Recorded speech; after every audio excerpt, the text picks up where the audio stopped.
Is 5 sharp on the dot. And I want to congratulate every one of us for making it right on time. I really, really, really want to say a very big thank you for making yourself available for us to, rub minds together. And then I want to appreciate the founder of this great initiative. Thank you so much for having me.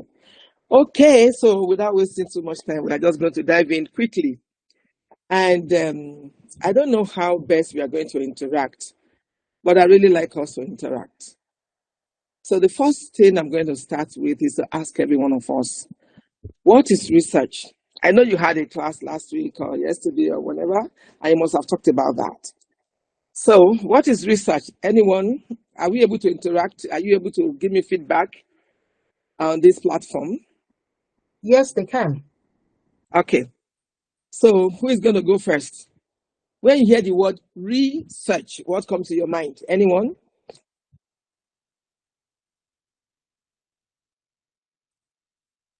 Now, nobody is what's going on?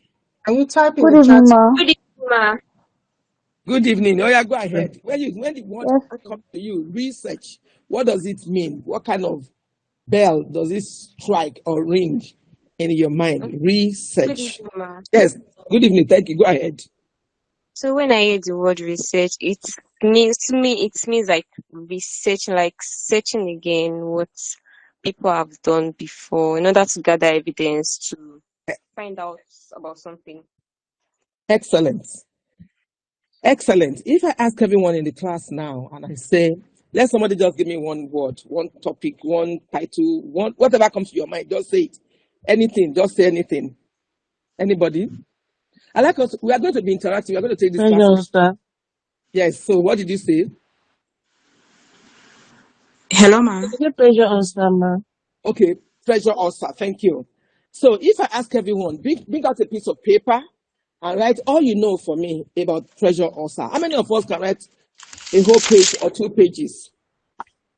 Not many people, because perhaps that's not your area of interest. Perhaps that's not where your research focus is. Perhaps that's not what you're interested in. But if I ask everyone, go online now, search for me papers that have been published on pressure ulcer in the last 1 year and give me a summary of what you can find. I'm sure I will have several pages of write-up from all of you because you are telling me about what other people have done, and that is fantastic. In primary school, we like to talk to people about what we know, especially when we learn new things. In secondary school, when we start agricultural science, and we begin to learn about all those names that are specific to. I'm hearing one sound. Can you all? What sound is that? Where is it coming from? Yes, once you are done answering my question, please just mute your device. That would be fantastic. Thank you very much. So, you can bamboozle anybody and begin to call those names. Or when you start learning botanical names, for example, and you start calling those names, people will be looking like you like, wow, which planet is this person coming from? I say, Igilango, like where?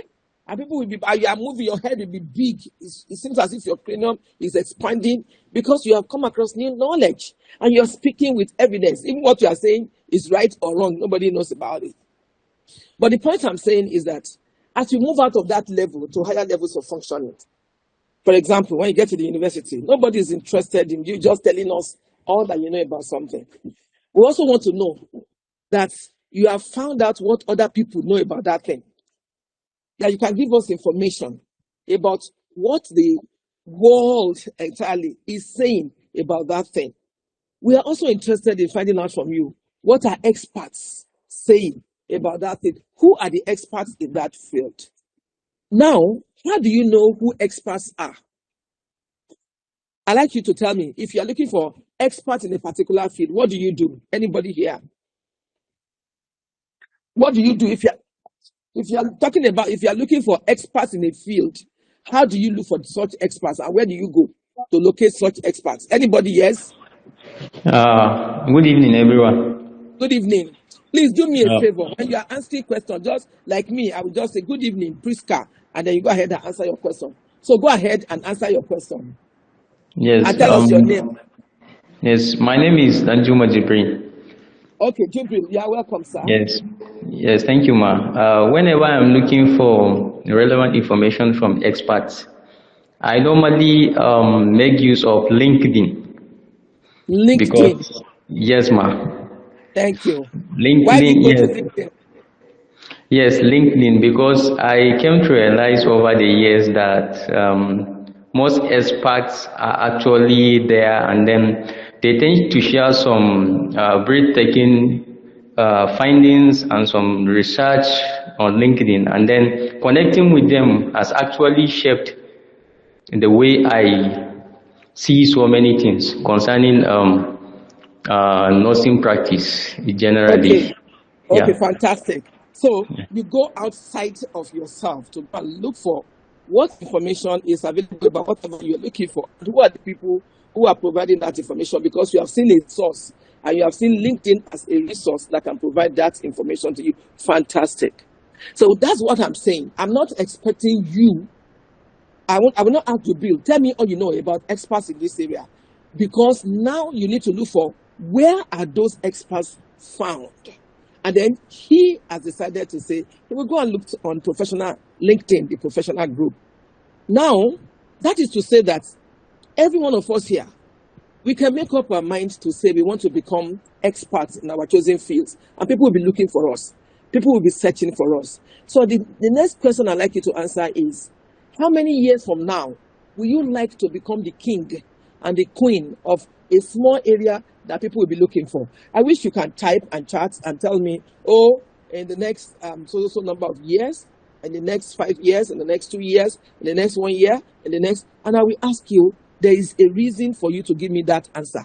And I need you to begin to conceptualize. Are we together, please? Yes, ma'am. Yes, ma'am. Yes. So how long from now will you want to become an expert of a chosen area? Any area? Anybody? Please, quickly. Oh yeah. Yeah, we have just 2 hours and my time is flying. We have spent 7 minutes. Anybody? Just feel free. It's your own decision. You can tell me whatever They you are feel and you sending decide. they are sending in the mail, ma. Some said 5 years, 8 years, Oh, next two okay, very years. They good. are sending it in parts. Okay, thank you. It's okay.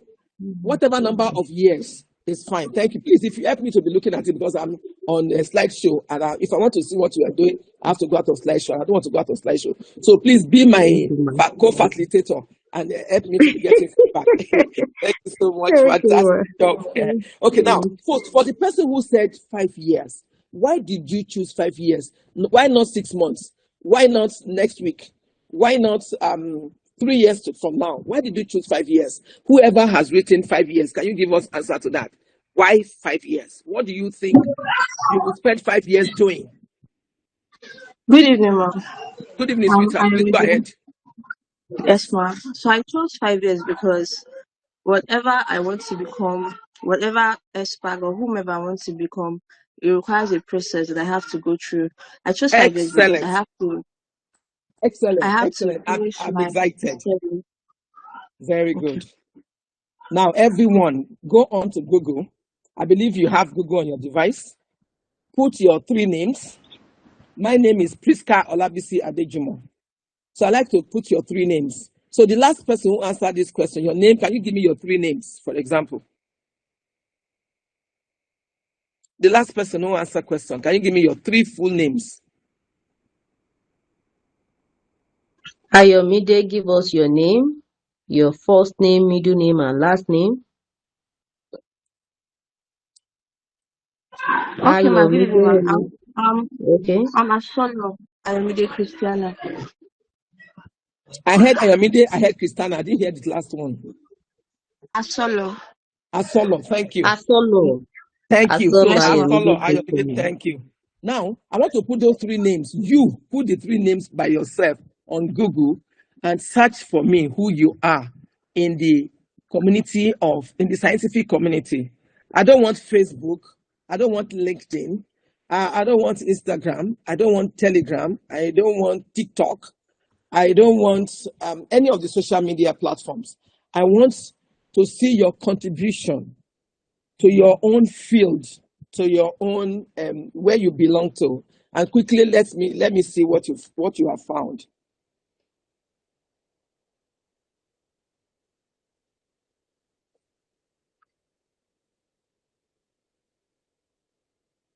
Please put your name, your 3 names, and tell me what you found. I've done that, ma, but it But shows there's no publicly available information. okay, thank you very much. Number 1. Any other person? Okay, is that Ayomide who said no publicly Yes, available ma. information? Okay, you go and search for Priska Olabisi Adejumo. You, because you have found your own, check for Priska Olabisi Adejumo. You can choose anyone. You can say Google Scholar, Priska Olabisi Adejumo, Google Scholar. Please let us be fast so that we can cover as much as we want to cover tonight. Priska Olabisi Adejumo, Google Scholar. Other people, you are searching your own name. Don't search Priska Olabisi Adejumo. Ayomide is the one searching Priska Olabisi Adejumo. All of you, you are searching your 3 names. So anybody, if you have found that there's no publicly available information, also let me know. Good evening, ma. Good evening.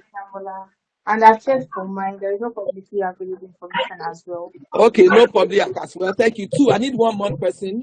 Once I have 3 people whose Good information is... evening, ma. Yes, thank you. Who is that? I'm Abdul Nafisat. Nafisat, thank you. Yes, and there is no publicly available information also. Okay, thank you very much. Now, the person who I asked to search for Priska Olabisi Adejumo on Priska Olabisi Adejumo's Google Scholar. What did you find? 3 of you, you can now go and search for Priska Olabisi Adejumo's Google Scholar. Please mute your device if you are not talking with us. If you have found Priska Olabisi Adejumo's Google Scholar, please let me know what you find. Please, everybody, mute your devices. All your devices should be muted. Yes. It's only a person who wants to talk to us that should get back to us. Thank you. If you have found Priska Olabisi Adejumo's Google Scholar, I'm expecting you to find something like a graph. That graph will give you 3. Hello, who is having that one? It will give you 3 important information. So once you are there, anybody, please let me know. My co-facilitator, kindly help me to check. If you have seen graph. Ma, it's not showing a graph actually, but it's popping up all publications with your name per year. Yes, not really a graph, but it pops up several documents with your name attached. Good evening, ma. It shows a graph. Yeah. Okay, thank you. Someone What did you cite- see under the graph? The person who has the graph. citation index. Thank you. That's what I'm looking for. So the first thing there is citation. So when you are looking for what you have done, your citation index will tell other people how many people are referencing you, who, where is talking about what you have done. And that is a bibliography tool that describes or documents the activities of research that you have done and has ended up in publication. So it's allowing users and consumers of scientific products to search for you. There are people who have money, for example, and that money, they want to spend it on research. Take, for example, National Institute of Health, NIH. And so they can go to this area, for example, and say, who and who is publishing in the area of climate change? Who and who is publishing in the area of One Health? Who and who is publishing in the area of COVID? Who and who? Because you cannot be in your house and somebody will know what is it exactly you are doing, what kind of research you are conducting, but there are indexes or indices that are used to track the impact of you in terms of your research. If they are looking for an article or related articles that directly or indirectly assess subject areas, relevance, and so on and so forth, there are search engines that can point them to who those people are. So for all of you who have said that there is no information available, it means that nobody is actually citing you. Nobody is providing information about you. Nobody is feeling your presence. Nobody is getting your impact. And that is not a laughing matter. It is a serious matter. And the only way to get yourself acquainted, get yourself in tune, and return to the track where in the next 5 years, for the person who mentioned 5 years, and for the beautiful answer you gave to me, the process, then research is a must for you. This evening, ladies and gentlemen, allow me to be a sales girl, a sales grandma, a sales mommy, a sales mama, a sales whatever you want to call me. And the project I have brought to you is research. And it is my gladness and my most distinguished, happiness and gladness. So let you know tonight, for those of you who are here, trust me, if you don't get yourself integrated, embedded,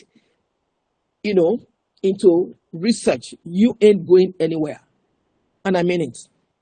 It doesn't matter what your profession is, whether it is nursing, whether it's medicine, whether it's engineering, whether it's agriculture, whatever it is. If there is no research in it, you are not going far. And it's very important in these days that we are, that you want to go far. You want to work smart. So research is a must for you. And so tonight, I bring to you good news by introducing you to the word of research in health. And now we are going to go through this outline: definition of research, relevance in health, purpose of it, fundamentals of it, types, research problem, research questions, and how do we write good introduction. We have the following objectives: to identify significant health and nursing issues that can be developed into well-defined research problems, to analyze the characteristics of a good research problem, develop clear, focused, and researchable questions that is in alignment with identified research problems by drafting and refining at least 3 questions per problem within the next 6 weeks that we're going to be here together. Be able to differentiate between qualitative and quantitative research questions, and be able to create a structured framework for narrowing broad topics into specific actionable research problems and corresponding research questions. So, before I continue on the introduction to research, I want to say that apart from citation index, which we talked about, there's also something called H index. I think a few of you have gotten it, those who talked about it. An H index is a metric measurement of how productive you are. So those of you did not find anything about your H index, it means as far as scholarly activities are, you are not productive. And the second thing H index does for you as a metric tool for measuring your productivity is also, it gives us how weighty you are in terms of your input through citation. So if you are working and nobody is citing you, it could mean that you are not following research process through. Your research process stops at analyzing your findings and writing up your report. You are not bringing it out from the bench to the consumers. You are not disseminating your findings. And if you have conducted any study, maybe I should ask you at this point, how do you disseminate your findings? You have done a fantastic study, a beautiful research, great work, and you are done with everything from conceptualization of the idea to writing of your report, and everything is gay, beautiful, excellent. How do you disseminate the findings? Anyone? Just tell me, Priska, and answer the question. Anyone in the house? Good evening, Mama. Priska, good evening. Good evening. Just go ahead. You can Through publications. I think I heard somebody, but the person did not say that. That person answered and said, through publications. Fantastic. Through publications, yes. So you can publish your findings. And many of us used to think that to publish is just to publish anywhere. No, you have to look for sources where you can publish, and what you are publishing is going to be visible. So you can publish in newspapers if you want to conscientize people about what you are talking about. Yay, somebody has been kidnapped. Put it on social media. It goes viral. Everybody start talking, start trending. Before you know where you are, everywhere is aware about it. That is it. But if you want to make impact, it goes beyond that. You want to publish, and you publish in a journal that is peer-reviewed. That is not what they call predatory journal. It is not a journal that is cited in one under the bridge somewhere that has no institutional affiliation. That is just for collecting money, collect money. You will go and pay some amount of money, and somebody somewhere with speed, what you have is already out. No. But look for good area where the citation that will be referred to with your name will have impact. And H index that I mentioned is talking about the highest number of where you have published your work into, and it has reached other people who can cite it, the number of H papers. So at least you have a certain number of people who have made reference to that work you have done in H papers. And that's very important. That means that minimum of H times that paper has been cited by somebody. So if you go and put it in a place where nobody is looking at it, or under the street, or in one corridor, then it's of no use. Because both the quantity, the publication, and the quality, the citation of that work will die a natural death. And if they want to evaluate you, you'll be like a feather-weighted person and not a lead-weight individual. So to search out for your performance, when you want to do something, when experts they are looking for experts, they go and search, what have you done? Where are you publishing those things? And that is very important. So I'm starting with the end in view. In the research process, the last step is research dissemination. And that last step of research dissemination is what is going to show who you are, what you are writing, where are you publishing, and who is citing you. So in all of this, research plays a vital role in advancing evidence-based practice, because it systematically gives you opportunity to investigate into issues, deep dive into any issue that is affecting patients, affecting clients, affecting the community of care, affecting the community of practice, affecting clinical proceedings, affecting outcomes of care you are rendering, affecting the entire healthcare delivery system, according to Zhao et al. In 2022.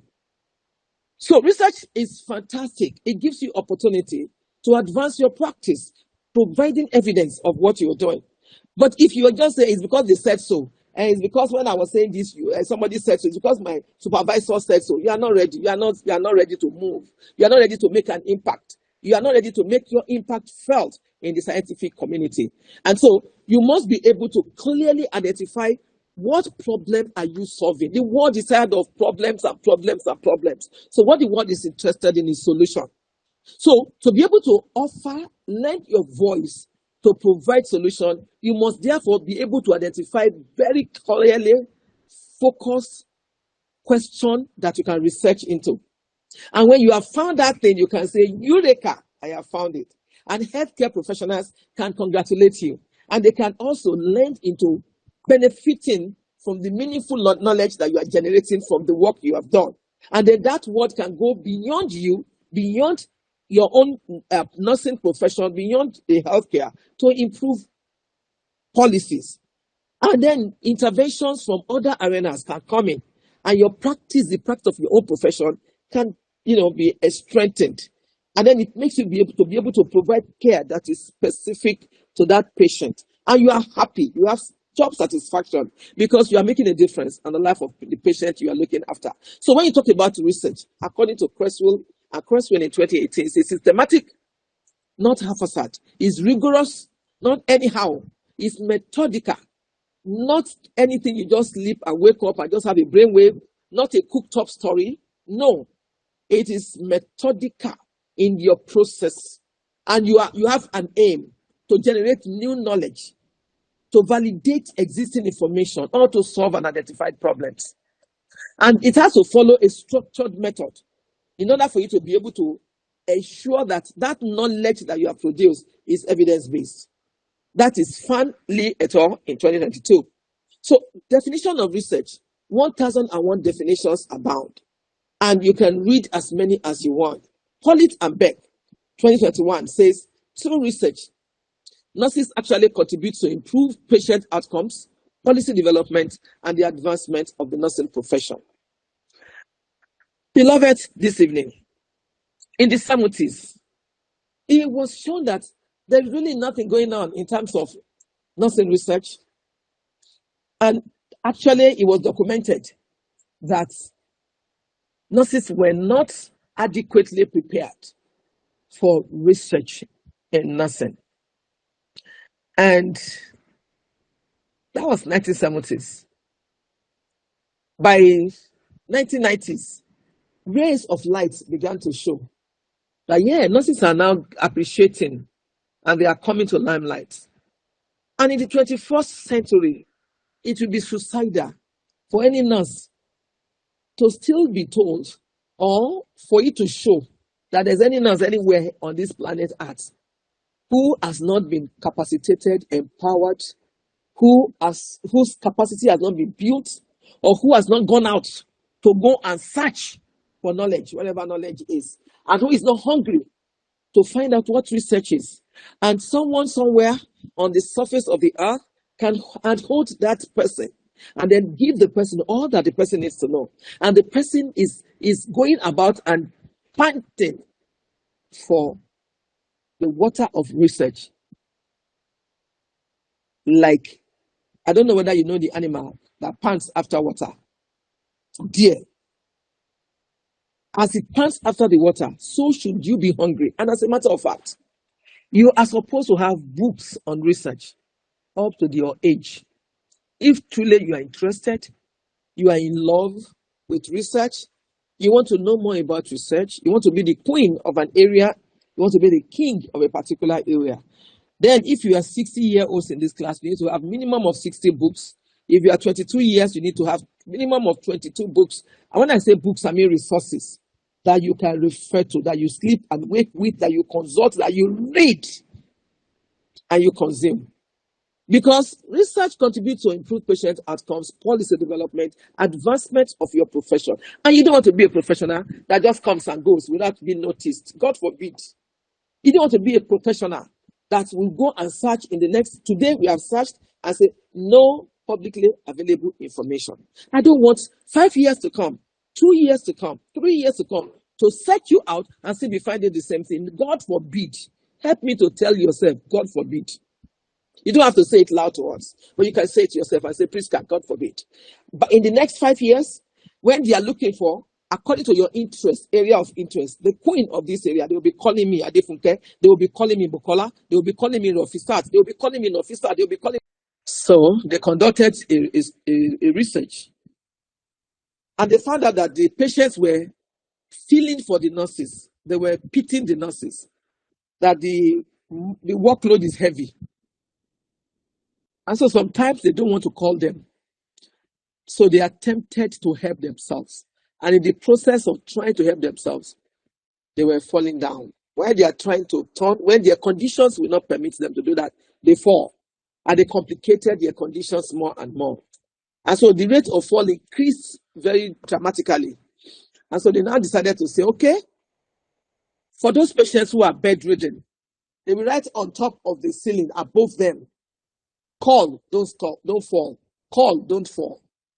And so those patients, when they wanted to make an attempt to turn by themselves or attempt to do something to assist themselves instead of calling the nurses, because the thing is written above the ceiling above their head, they will just see it, call, don't fall. And so they were calling the nurses, and nurses were engaged, and nurses were attending to them, and the rate of fall drastically dropped. That is empirical. That is research.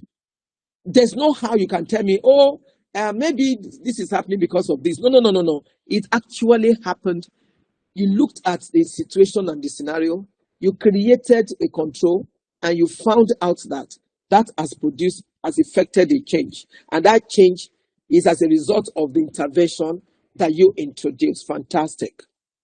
That's empirical. Let me give you another one. In a neonatal NICU, neonatal care unit, neonatal intensive care unit, NICU, NICU, it was observed that when patients call on nurses, they use bell. And that calling them was actually affecting the neonates because the decibel at which they hear sound has been altered. And so when it was discovered, they decided to change the paradigm. So instead of calling with a bell, by ringing a bell that we they decided to switch to lights. So just like traffic lights, when you see green lights, it means, oh, I'm good, I'm okay, don't worry, I'm just fine. You can go ahead with whatever you're doing. When you see red light from the nursing station, there is danger. You need to move quickly. Something is doing. Please stop whatever you are doing and come see me immediately. So there are different kind of lights. So when you flash the light, the nurse understands, decodes the information, and then comes right away to see you. And as they were doing that, gradually they realized that that's temporary deafness of the neonates resolved. And so they changed that. I'm talking about research influencing practice, research providing direction, research giving you opportunity to bring about a change, unlike healthcare practices that are not evidence-based, unlike healthcare practices or any kind of care anywhere that is not based on research. It's going to be tradition. It's going to be monotonous. It's going to be tiring. It's not going to produce any effect. It's going to give you less, if any, job satisfaction because you ain't going to be making a difference in the lives of the patient you're looking after. And you're not going to be happy, even though you're receiving money or getting salary or getting whatever remuneration you are getting, because you are actually not doing something that is producing that effect, that is producing a change, that is bringing out an improvement in what you are doing. So research is essential in health, generally speaking, and it's essential specifically in nursing, just as it is in any other field, in engineering, in medicine, in social work, in psychology, in sociology, in whatever you want to call it, any discipline at all, because it strengthens clinical decision making. It improves patient outcomes. So whatever research you're doing, it has essential purposes, which are the following. One, improvement of patient care. You don't want to care for your patient the same way. And I don't ever forget this story of a military officer that, as his predecessors, being posted to the same place he was posted to for over 20 years. And one day he just asked a question. He said, please, can you tell me, why are we always posted to this cemetery-like environment, watching over dead bodies? For what? And then they went into the archives and they found out that a military general was going to be buried on that burial ground in a small space. And they didn't want anybody to smear the cement with which the concrete of that small part, was made. So they posted a junior cadet officer there to man that place over the period that the concrete will be dried. And for over 20 years, an officer has always been posted there until that day that person asked the question. And they went to the archives and they found out the purpose, just to wait for it to dry. And it has dried over 20-something years ago. And an officer is still being posted there till that day that person asked question. You must learn to ask questions. You must question the question. You must never say never. That is a mind that can ask, that is research oriented, that is scholarly directed. So whatever you are doing, if you want to bring an improvement in your care of your patient, If you want to provide evidence-based practice, you can't continue. Do you know the number of hours, manpower hours, the resources of posting an officer to that place to watch over cement that has dried over 20 years ago? What a waste. To also enhance professional knowledge. You don't want to remain on the same spot for years because everything is dynamic in the days and the era we are living in. And then you'll be able to develop and evaluate the kind of interventions you are bringing. Just like in those two examples I gave to you, in terms of converting call from a bell ringing to a light flashing. Or the other one that I also told you about, call, don't fall. To improve health policies and health systems, identify problems and solutions. All of these and many, many more are the reasons why it is important to have research in health, generally speaking, and specifically in nursing practice. There are so many fundamentals. Let me just quickly go through this. For example, you have a problem that you want to define as a research problem. Trust me, it's the very difficult aspect because the more you look, the less you see.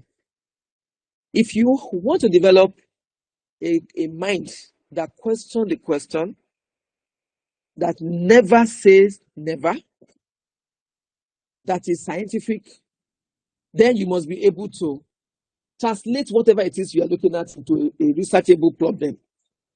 So if you see a woman who is having a baby for the first time, I want you to please talk with me. I get when I'm talking alone for some time, I need somebody to assure me that you are there, you are listening to me, and we are together because we agree it's going to be interaction. Interaction now. So if I'm narrating or painting a picture for you, and I would like you to tell me in this picture what the problem is. A young lady who has had a baby for the first time is crying profusely. Her baby is weeping profusely. Both of them are crying.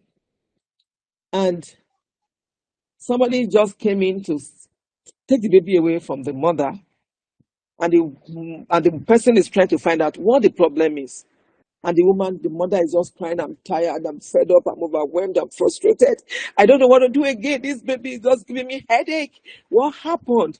I came in from night duty and the babysitter just left. And I tried to change the pampers. I tried to breastfeed the baby and I don't know what else to do. And the woman has the assignment of finding out what the problem is. Now she has been on night duty. She herself is frustrated. Now she has changed the pampers and the baby is still crying. Now she was trying to carry the baby and her weight rested on the baby crib and the baby crib crumbled. The baby's bed where he was because she leaned on it and it damaged.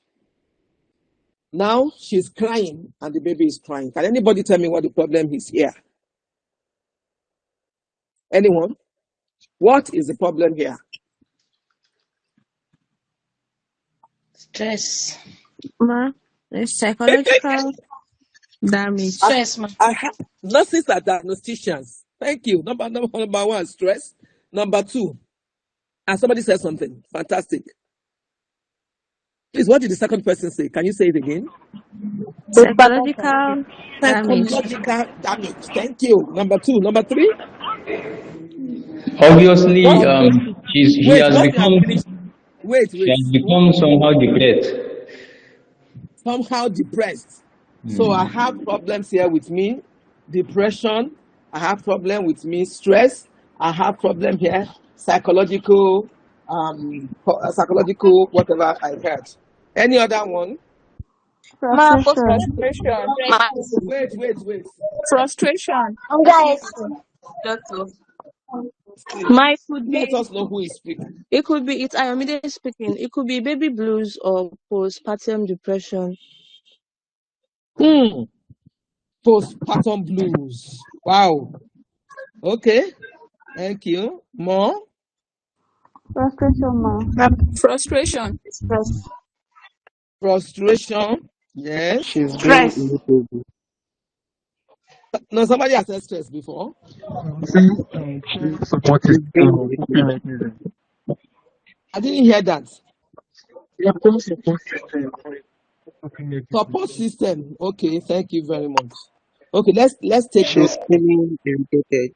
Okay, irritability. Okay, it's all right. Thank you all very. You are all great researchers. Please give yourself a round of applause. I cannot hear you clapping. Okay. Okay, very good. Thank you. Thank you. This is a wonderful class. Thank you. Okay, so now let's look at all of them together. Postpartum blues, frustration, psychological disturbance, stress, lack of support system, irritability.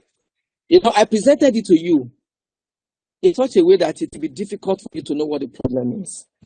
But I mentioned to you that the baby crib got broken. The bed that the baby was sleeping on got broken.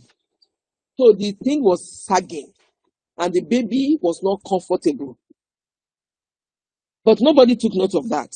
Because I magnified that the mother is crying, the mother was crying, and the mother was sitting frustrated. And you were picking your cues as if you are formulating your nursing diagnosis from cues that you are putting together. And you were picking from my word. She's frustrated, she's overwhelmed. So maybe she's having stress, she's having postpartum blues, she's having psychological disturbance, maybe she has no support system. But I mentioned the problem.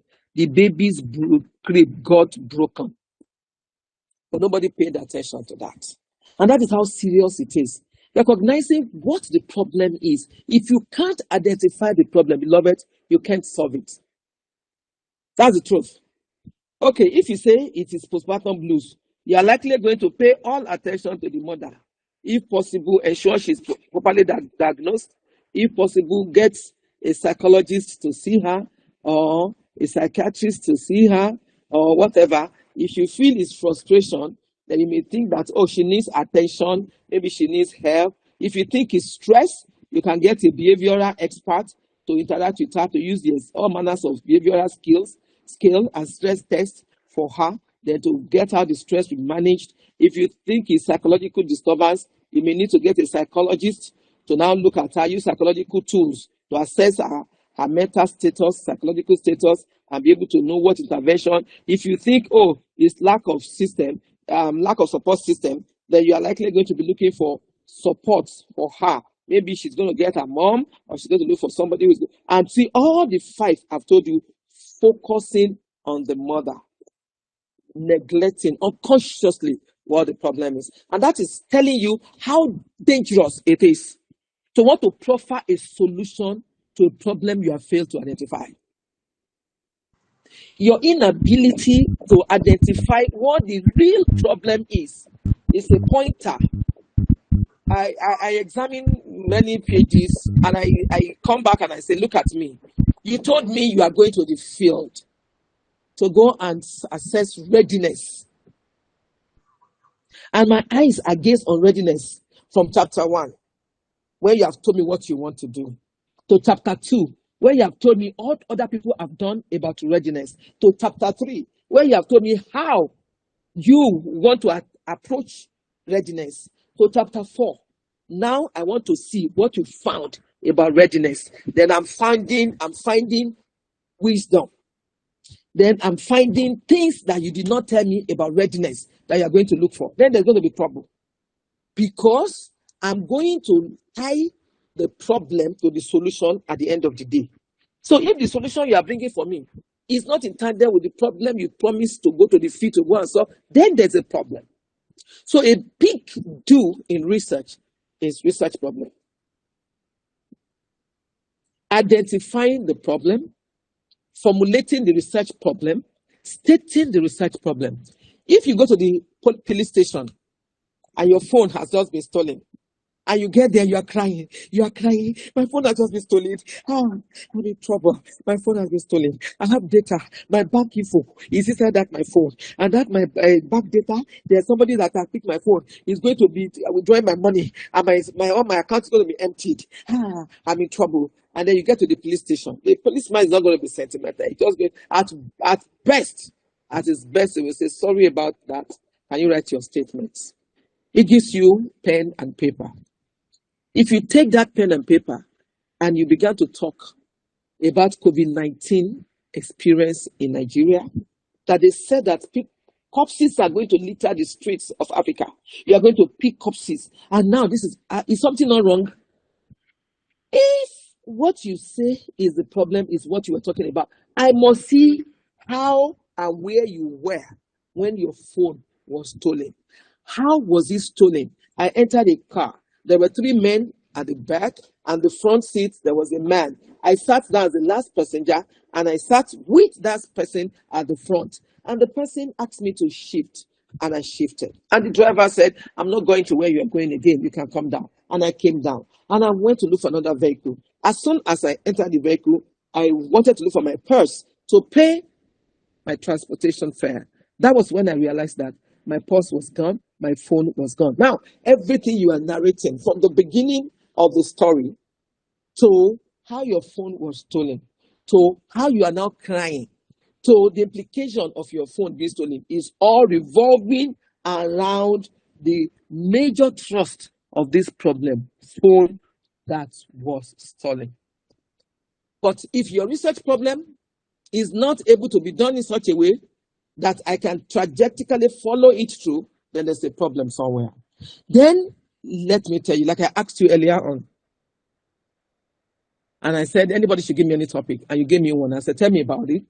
And I said, go online and search for it. The next thing is to go and review the literature. Take notes. Review of literature is not waiting till when you get to chapter 2. You are starting right now by identifying the problem. Oh, this problem. Why are men plaiting their hair now? If I ask you that question, I'm going to be asking me for your religious perspectives. But 1001, somebody can tell me, oh, it's what is in vogue. Somebody can tell me, oh, it's trendy. Somebody can tell me, oh, it's fashion. Somebody can tell me if a man plaits his hair is Shango. Another person can tell me, oh, no. If anybody plaits his hair, it's not this or that. But if I tell you, okay, can we find out what people are saying about that? What is the literature saying? So you go into reviewing literature because you want to find out, one, what is known about, I just give an example, men plaiting their hair, about bestiality, about teenage pregnancy, about COVID-19, about anything, whatever you are looking for. You want to find out what is known about this. You want to find out what is not known about that. And you want to find out which of the unknowns do you want to settle for. Because there's no point coming up with research and telling me what is already known, what people have already talked about. Then why are you reinventing the wheel? So you want to study, you want to find out what is known about this. And that is great. Number 2, what is not known? And then which aspect of the unknown do you think, if you come out and say, I want to be the queen of this area, you'll be contributing to knowledge. You'll be adding values. I was at interview for new lecturers in the last few days. And one question that I kept asking all participants, or candidates rather, is what is your unique selling point? And what value added is that going to bring to us in the Faculty of Nursing at the University of Ibadan, if you are found appointable? And amazing. And I've noted some of the things, so that if those people were eventually hired, I'm going to ask them 2 years down the lane, you remember you said this at the interview. How far have you gone in impacting in this area? So review of literature, when you have identified that problem, you must go straight to go and find out what is known about that problem. Then immediately after that, we find out what is not known about that problem or issue or phenomenon.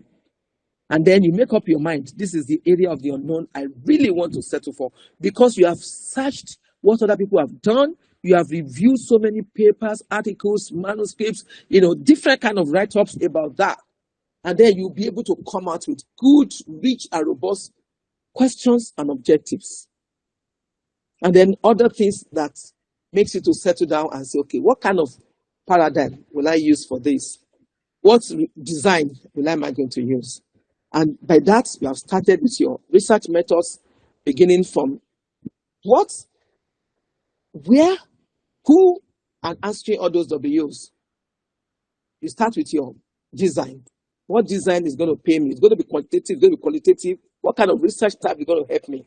And when you are done with that, you tell us the setting. Don't make mistake. Your setting is your setting. You can have multiple sites. You can have several study areas, but your setting is your setting. Which setting will best provide what I'm looking for in this for me? And you can look for that. So you have settled the issue of this is going to be my design. The paradigm, that approach, strategy that I will use that will give me the best is this quantitative, is qualitative, or is mixed methods. And when you're done with all of that, you tell us about your setting for the study. You go ahead and begin to talk to us about this is my design, and this is my setting, and this is my population, the people who are going to participate in this study. This is is who they are. You talk to us about your population in terms of your sample, in terms of your target population, and then you'll be able to extrapolate that to say, I am going to use this sampling method, and this sampling method is going to be best used by me using this method to calculate the sample size. And when your sample size has been calculated, you quickly tell us about your instruments that you're going to make use of. And the instrument you want to make use of, you cannot tell us that instrument without giving us information about the psychometric properties of those instruments. And that's where the issue of validity, reliability, and so on and so forth comes in. And when you are done with that, you're going to tell us how the process, the procedure that you're going to collect your data. And when you have collected your data, of course, you are going to analyze your data. And then you come up with your results. And those results are what will guide you to provide recommendations. First, conclusion, maybe summary, and then recommendations. Fantastic. This is what Deharia and Sharma in 2023 projected as your way and approach of going in. So I've mentioned these basic types of research. If you're looking at lived experiences, somebody who has passed through something and you want to explore, then you're going to be talking about qualitative. If it is quantitative, something you can quantify, something you can attach metric values to, something that you can count, there is going to be quantitative. And then example is blood pressure study. You can say the blood pressure is 120/80. But in qualitative, you can say this person is beautiful. Another person will spit on that person and say, Tufia kwa. Why? What is beautiful in this person? Because beauty is in the eye of the beholder. Qualitative is what I feel it is, may not be what you feel it is. It's my lived experience. Somebody is having sleepless nights, having palpitations, and the heart is beating severally just on the sides of somebody. Another person is vomiting at the sides of that person. It's just inducing vagal nerves, and that person is just pouring out and vomiting and say, what kind of human being is this? What planet do you come from? Please get out of my sight before I start having spasms and I can start having involuntary jerkings, because I can't stand your even look. Another person is praying and wishing that this person will just come and toast or talk to him or talk to her. So mixed methods is combination of both. Maybe adherence study, for example, where you want to combine surveys with interviews, as an example. So I usually talk about qualitative as, okay, let me ask you. I have eagle eye and I have earthworm eye. Which one do you think will be qualitative and which one will be quantitative? Eagle eye and earthworm eye. Over to you. Anybody in the class? What will be qualitative and what will be quantitative? Eagle eye and earthworm eye. Anybody? The eagle eyes will be quantitative and the earthworm eyes will be qualitative. Excellent, excellent. Thank you. Because you are going to see everything as it is. Earthworm is on the ground. His eyes is seeing everything. He can see the morphologic makeup of the sand, the topography of the place. He can tell you the soil type. He can because it's right there on the ground. But the eagle eye is far and he can see large expanse. He can see wider coverage. He can see lots and lots of things that the earthworm cannot see.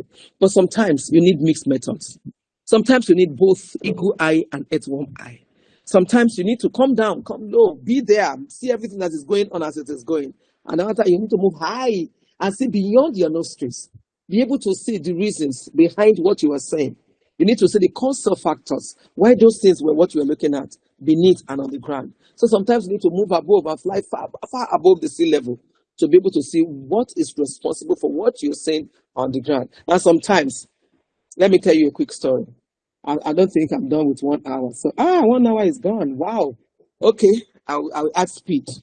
I was on NYC consultancy some years ago, and a copper came out naked from his hall, dormitory, or whatever you want to call it. And hall is counting platoon members. They were hailing him. Hey, Bobo, and he was just coming out. I've forgotten his name. Maybe let me just give one name. Kule. K. Hey, Bobo, K. Hey, Bobo. He jumped out from his bed. Hey, Bobo, K. Came down. Hey, Bobo, got to the entrance of the room. Hey, Bobo, K. He came out to the field. Hey, Bobo, K. He went to the, to where, and they were laughing. And so, the platoon leader went to report, and the commandant, found him and took him back. Are you crazy? What's wrong with you? Eventually, he landed in the clinic, and he was sedated. Then later in the evening, he began to talk. And he said he tasted something for the first time, which he has never tasted before. And that he was actually seeing human beings like mosquitoes. He said all the human beings, all of us who were there, that he saw us like tiny, tiny mosquitoes. So he didn't know that we were human beings. And he just thought we were maybe flies or something. That's why he knew he came out naked, yes. But he didn't know that all those things we were doing and the people around him were doing, that we were human beings. Because we have become very small. Oju etitini, and he has become very high. I hope you understand what I'm saying. So, what you can see when you are on the ground may be different from what you can see when you are high up there. And as I look at this and I move on to the next summary of the basic research types, is that the feature of qualitative, quantitative, and mixed methods. Data type is words. You look at the themes and you interact with people. And in quantitative, you deal with numbers, with statistics, and its mixed methods is both. That's data type. In approach is when you hear the word explore. That's why I quarrel with students if you are talking about quantitative and you are using a measurable verb that says to explore. Because once I hear to explore, it means you are doing qualitative study. So I cannot come to your design and you are now telling me about quantitative type of study. No, it's not going to work because you have used a term that made me to know that what you are doing is qualitative. So you cannot not be talking about quantitative. But quantitative is structured. You have things that are written down and the person must follow what the structure that has been produced or that has been provided. And mixed methods is integrating both approaches, exploratory and structured. And purpose, you want to find symbolic meaning, the symbolic interactionism. What does it mean? A Nigerian traveled abroad for the first time, and the mother sold almost everything to gather money together for the flight. And the boy went on scholarship. And the mother told him, Oyinbo people, they are witches. So when you get there, be careful. Don't let anybody mesmerize you. If anybody comes near you, just run away. If you cannot run away, turn your face. Don't let anybody touch you or do anything. And the guy's name is Ageshin. The guy's name is Ageshin. And as soon as he got to school, very brilliant young man, a white girl became, interested in his intelligence and began to get close to him. And he calls him H-Thing. So it's like H-Thing. This is wonderful. You can just demystify this mathematical calculation in engineering class so easily. Who is singing? Oh yeah. Bikonu, mute your device. Please, can you mute the device? Okay, mute the device, please. A child is singing there. Thank you. We appreciate I that think everyone interlude. doing like this now. Let him sing now. He's a child. Okay, so what I was talking about is aggression or age sin. And so the girl came to him one day and said, age sin, what a colorful pants you have on. And his eyes went red. Said, truly, you must be a witch. If not, how do you know the color of my pants? And the girl was like, what are you talking about? I mean, your pants is colorful. It's beautiful. It looks good on you. And the guy was like, definitely, you must be a witch. Witch? What does that mean? And everything he explained to her. Oh, by your pants, I mean your trousers. Oh, and Ageshin Hsing said, no, in my country, we don't call trousers pants. So, two symbols with two different meanings. We call pen pyro because that's what we met it being called. If it is called chalk, that's what we call it chalk. But because growing up, going to school, everybody called biro, biro, biro. Some people don't know biro. When you say biro, they will ask you, what's that? But they call it pen, and they know it's pen. So the meaning that you derive from an object is because of the value or what you have attached to that meaning. So it's very important to understand meaning in qualitative studies because that's the purpose. Whereas quantitative studies is about measurement and testing, and then mixed methods combine both strengths. In literature, in terms of the tools that are used in qualitative, you have interviews, you have observations. You have heard that some white people came to come and participate in Oshun, and they never went back again, and they became a year Oshun and all manners of things because they get immersed. And there are immersion programs that have been modified. The immersion programs have been changed. They are innovative about it. It's not like a year Oshun. You can have, I don't know whether you have listened to some white guys when they are speaking Ibadan, or they are speaking Ogbomoso, or they are speaking Oyo. Even you that is a Yoruba person, you cannot beat them because they came for immersion programs and they get immersed and they learned the local dialect and they can speak it very fluently more than you, who is even generally a Yoruba generally. That's immersion for you. So you observe, you translate and transform yourself into the phenomenon that you are trying to observe so as to get lived experience of it. That is qualitative for you. Whereas quantitative use surveys, experiments, and so on. And in mixed methods is both source. And focus is depth in qualitative. It can be brief, it can be short, but you want to go deep. Whereas in quantitative is about breadth. And mixed methods is both length, both breadth and depth. That's Sahu et al. In 2024. So the research problem that I've told you about, you must clearly define it. Usually, I won't deceive you, it's difficult for most students to do. But your ability to identify it is a determinant of whether the study you are carrying out is correct or not. Is a determinant of how effective whatever findings, how correct whatever findings you have come up with are.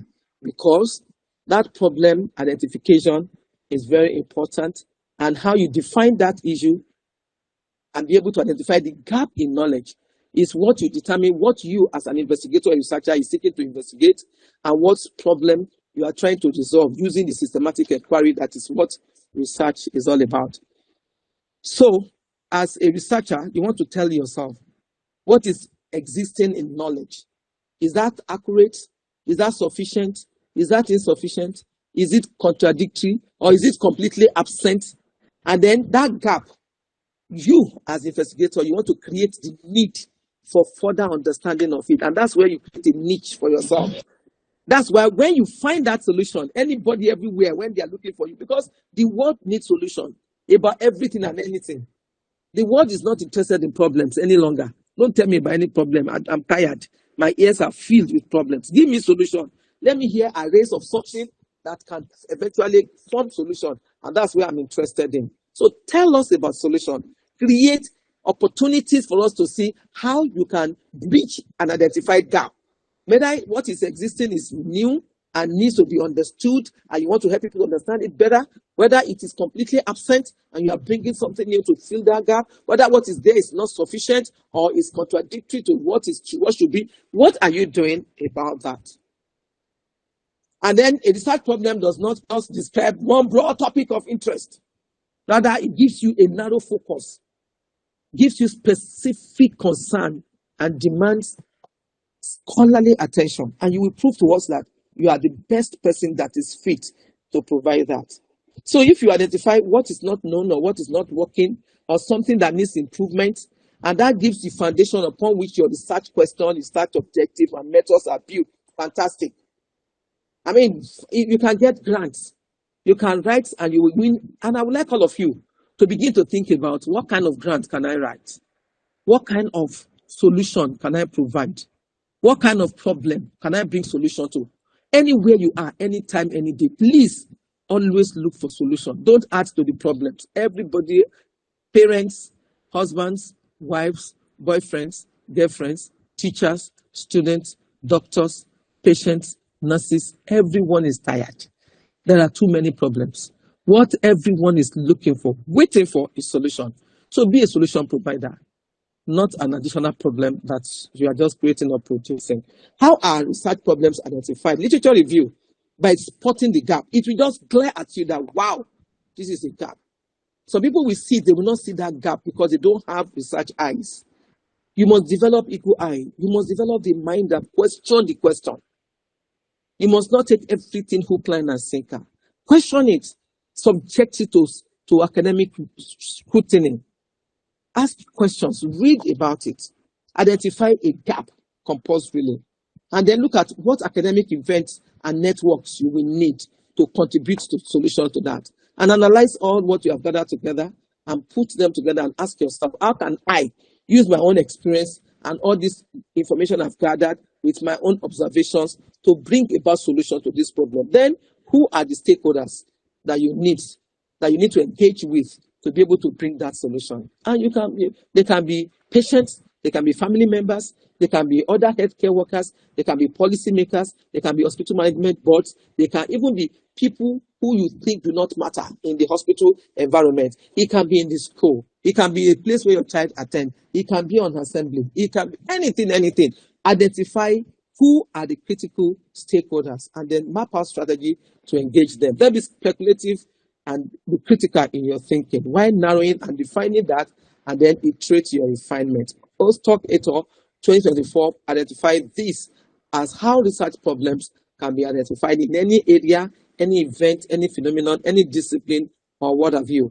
Every day, develop something that will bring a solution, that will bring a gap, that will fill a gap from somebody somewhere, from one discipline, from one ideology, from one explanation, from one phenomenon, from one philosophy, or what have you. There are so many steps that are involved in narrowing a topic into a research problem. First, select that broad topic of interest. So everybody, can you tell me, if today I have $1 million to give to you to conduct a study, what area of broad topic of interest do you have?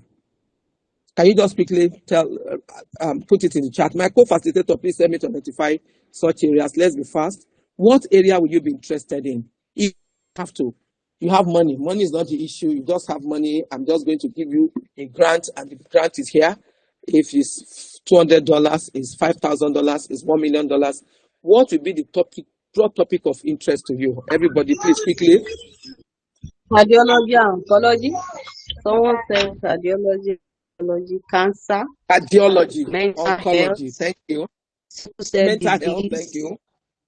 Sickle cell disease. Thank you. It's okay. Keloid. It's okay. Now I want to tell you something. Keloid. Thank Mental you. health Thank you. again. Thank you. It's Mental okay. It's health. okay. Thank you. You agree with me that all these areas are very, very broad, and that is fantastic. The first thing is to get that broad topic, broad area of interest. Mental health.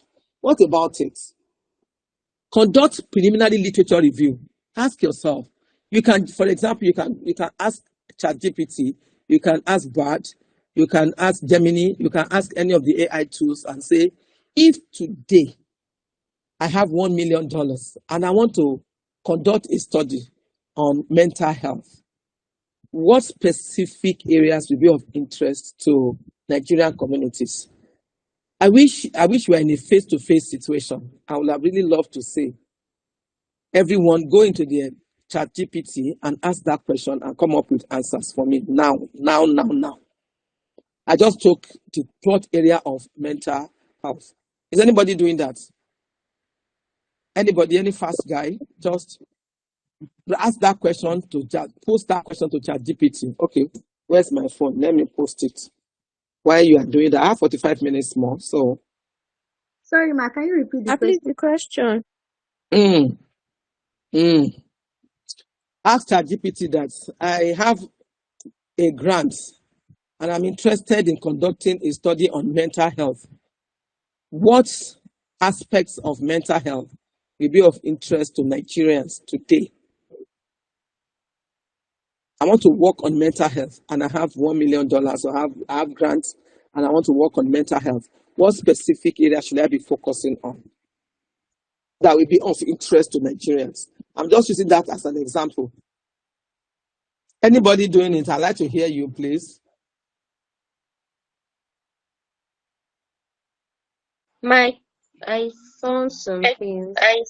Yes. Okay, go ahead with what you are saying. Hello, Ma.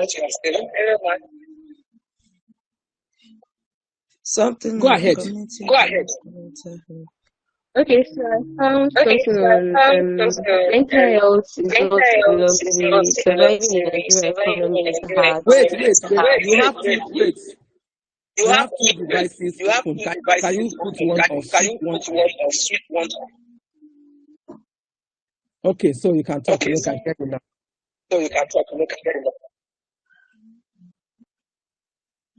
So I have one on maternal mental health, perinatal depression, anxiety, Okay, thank you.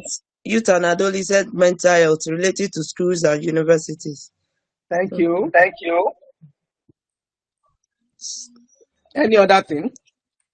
Yes, ma. Substance abuse and addiction. Thank you. Okay, let's stop there. Now, when I was in, you can mute your devices, please. When I was in secondary school, for example, issue of drug abuse, substance abuse is not as common as it is today. When I was in secondary school, Priska, I'm talking about myself. Corruption, in fact, we were given assignments to write on corruption. It was so difficult. We couldn't get examples. We started the newspaper. We couldn't get anything. The hostel, we're looking up and down, corruption. But today, if you ask a primary school child to talk to you about corruption, you will have so much to talk about. So selecting broad topic of interest and bringing it down to manageable something demands rigorous work. So you have to conduct a preliminary literature review. That's where I'm going. You have to use AI tools, use interaction with people, use stakeholder engagement, use surfing the internet and everything you can do to be able to see that this mental health, this maternal and child health, this community is here too broad, too big. Am I interested in suicidal ideations? Am I interested in substance abuse?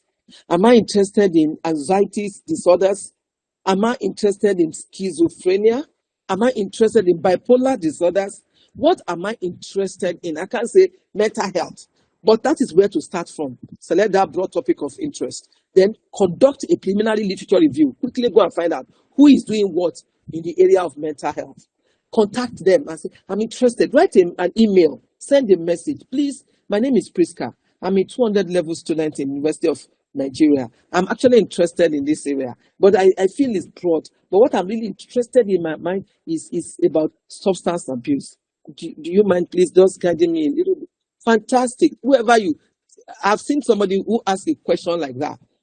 He's a nurse, and he went to a person who is late now, and he asked the person said, no, you cannot be a nurse. For you to come and be asking me this type of question, go and take jump. The person I'm talking about went to school of nursing, but went back to read medicine.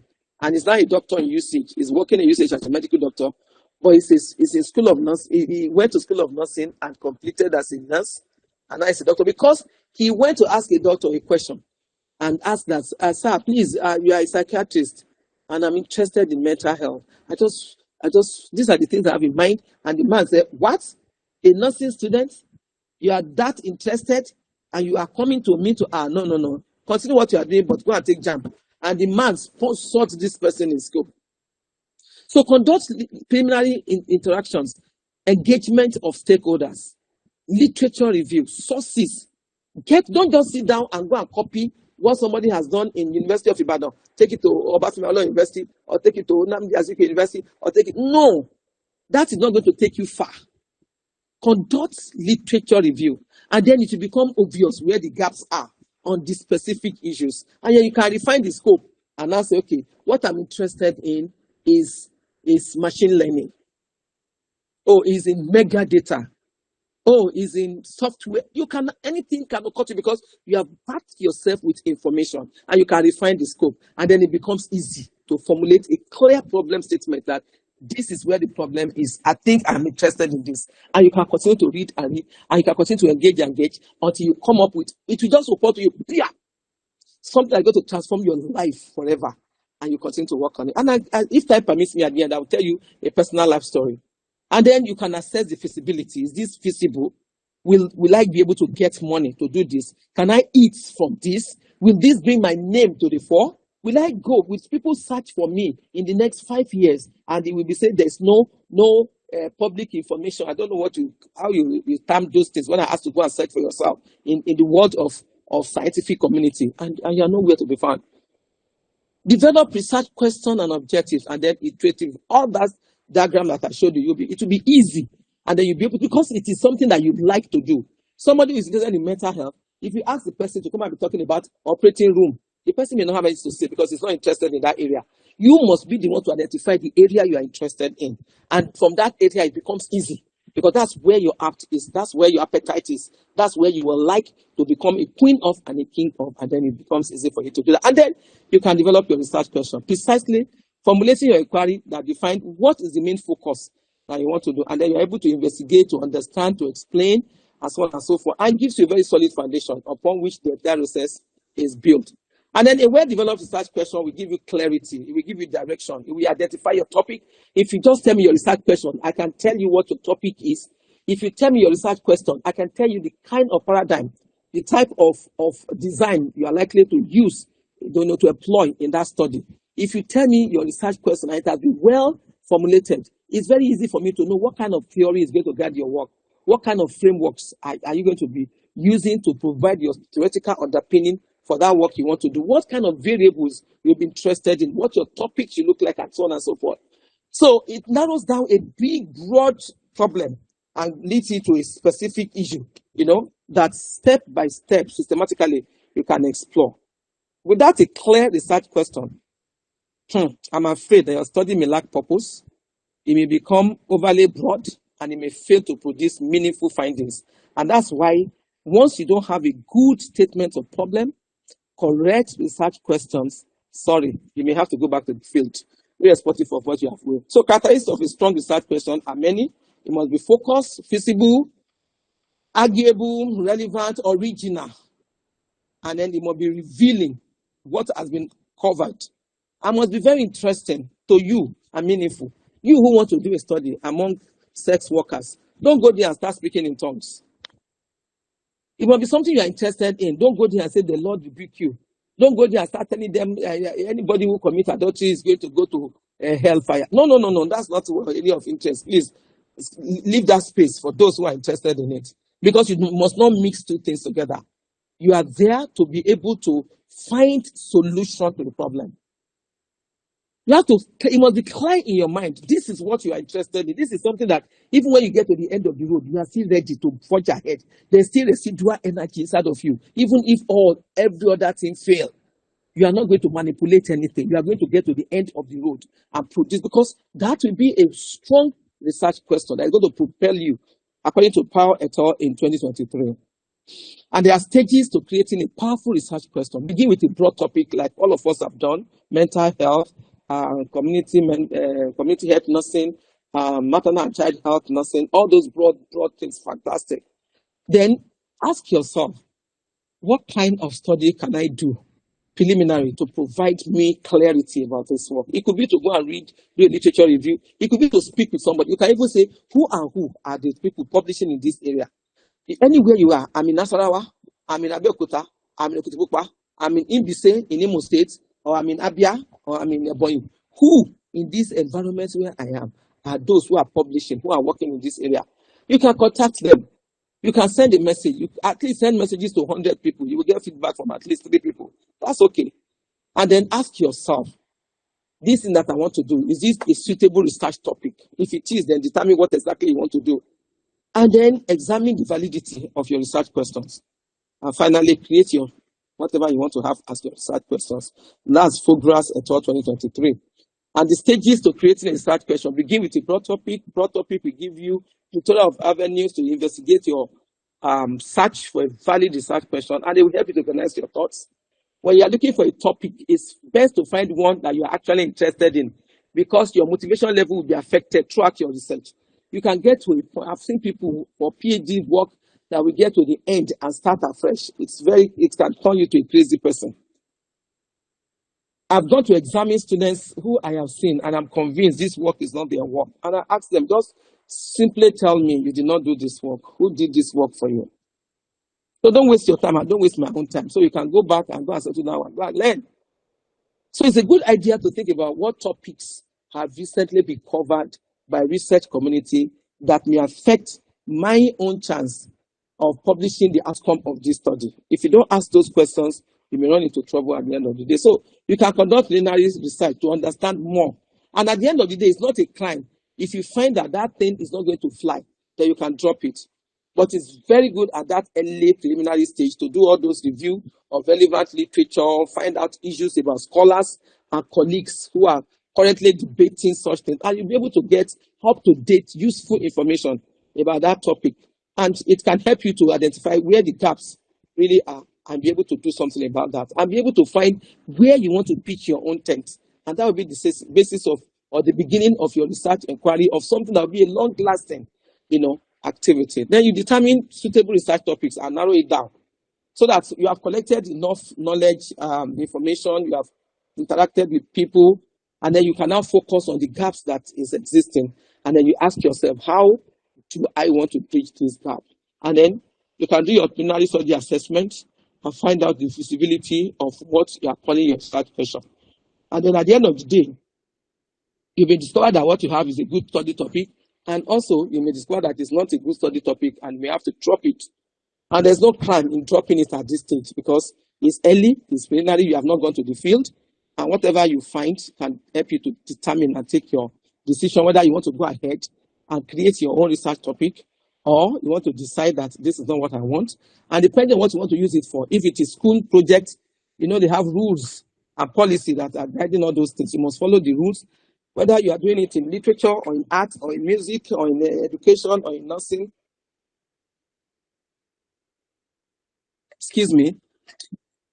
Or in wherever. What is important, you are specifying a specific activity that you are going to carry out. You don't solve the problem of the whole world. And when you add together, when you decide on what the wordings should be, you must follow all those rules. If the purpose is to tell us 14 words, 16 words, 20 words, don't go above it. Just follow the rule that is guiding you. When you have a good research question, it demands that if you answer that question, you are able to provide solution to the problem at hand. You are able to tell us the how and the why the questions are beneficial. And they will provide very wonderful answer, much, much more than what or the descriptive questions that we usually have. So you may also want to use phrases like critique, conceptualize, argue, scrutinize, evaluate, and so on and so forth, just to ensure that you are clear about what you want to ask and how you are framing your questions.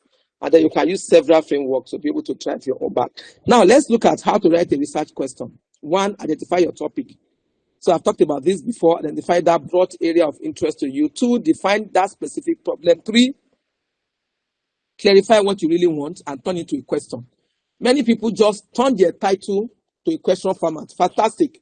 But please take note that it goes beyond that, because we have to reframe it into a clear, researchable question and check if the question is too broad, the way you have asked it, or if it's too narrow, that you lose its meaning, and if it is valuable to the field you are. Sometimes you see research question, you are wondering whether it's fishery students who are conducting that study, and yet they are nursing students, or if it's education students or social work students, or you have some questions from engineering, you are wondering if it's a technical drawing. It has to be so narrow and be specific to you and adding to your own profession is very important. And at the end of the day, you are ensuring balance and focus, avoiding too broad or too narrow, but somewhere in between the line.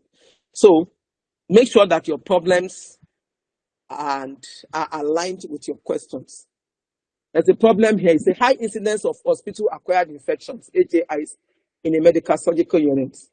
So researchable questions. What specific hand hygiene compliance factors most strongly influence hospital-acquired infections rates in medical surgical units? What some people will do is, if I give you problem and say the problem is high incidence of hospital-acquired infections in a medical surgical unit, if I say turn it to a question, the person will just tell me, what is the incidence of hospital-acquired infections in a medical surgical unit? That's not a smart question. It is, yes, on the long run, overall exercise is to bring out that your topic, that your title into a question format. But you don't swallow all of your title into one question. So you break it into its component parts and then you ask it in a question format. So what specific hand hygiene?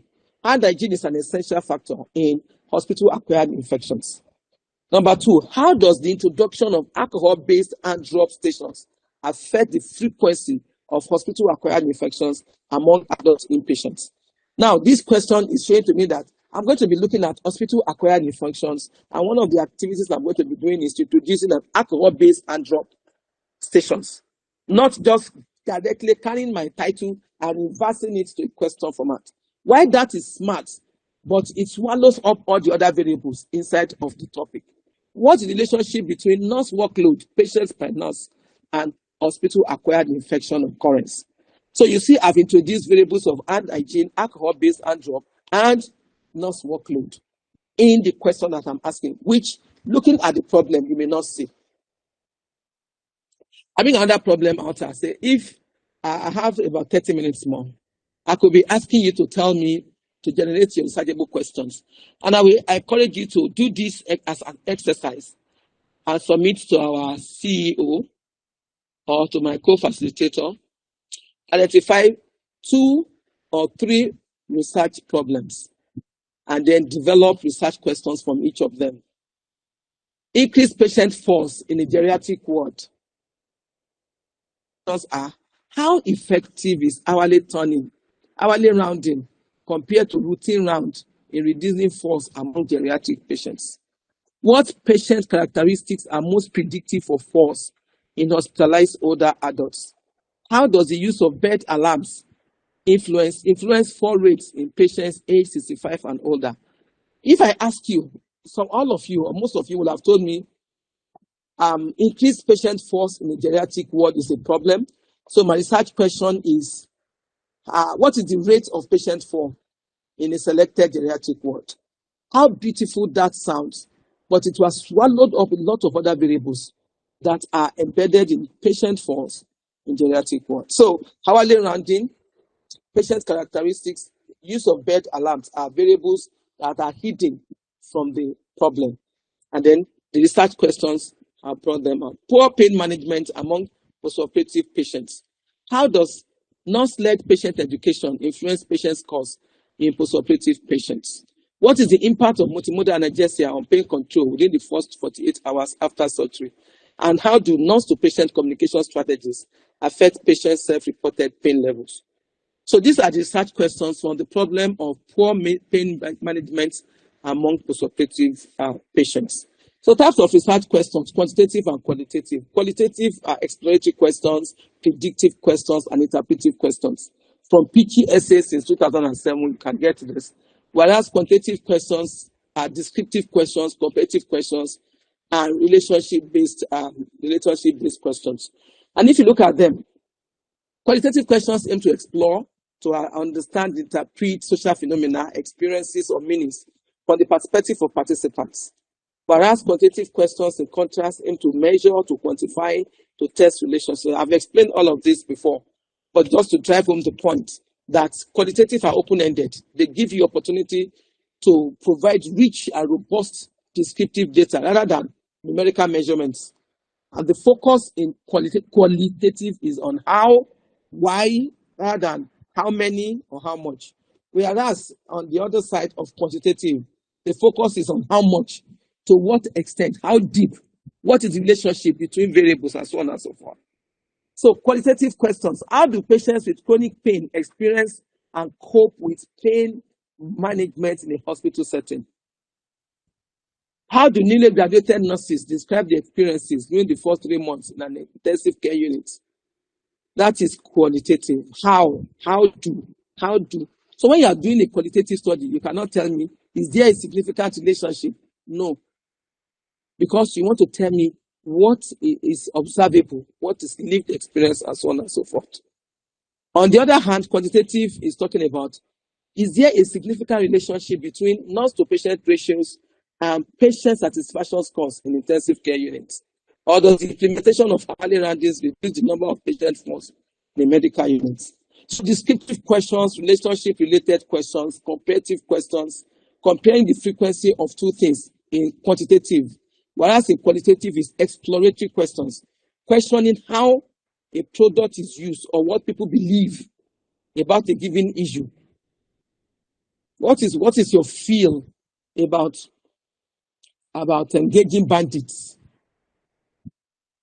You know, how many bandits have changed their mind and have returned to useful ventures in the society? They are two different things. And then interpretive questions will require in the qualitative form a certain topic or idea that will not influence the outcome. For example, if you are evaluating new product concepts and determine how message claims are interpreted, and you hear from people, when they receive the message, what do they think? So the key components of a good research include background of the study, using funnel-shaped approach, good statement of problem,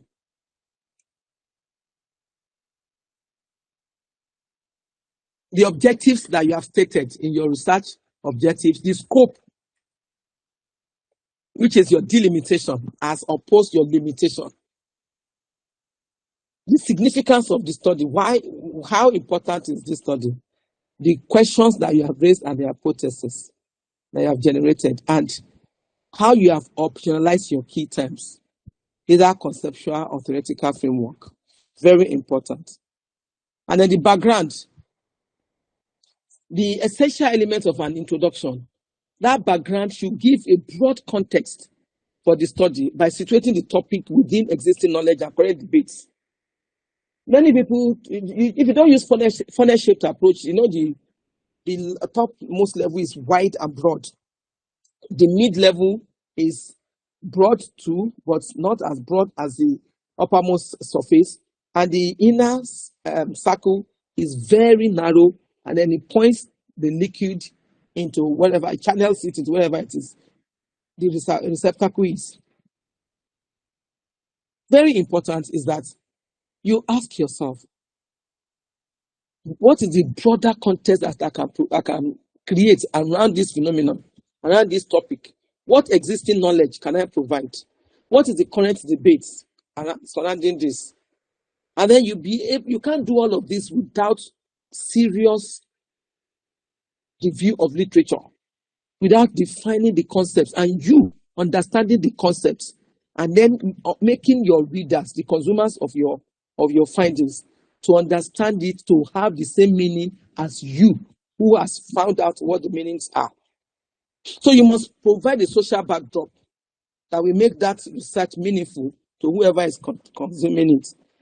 And the statement of problem must pinpoint a specific gap or issue in literature or in practice that you want to seek to address.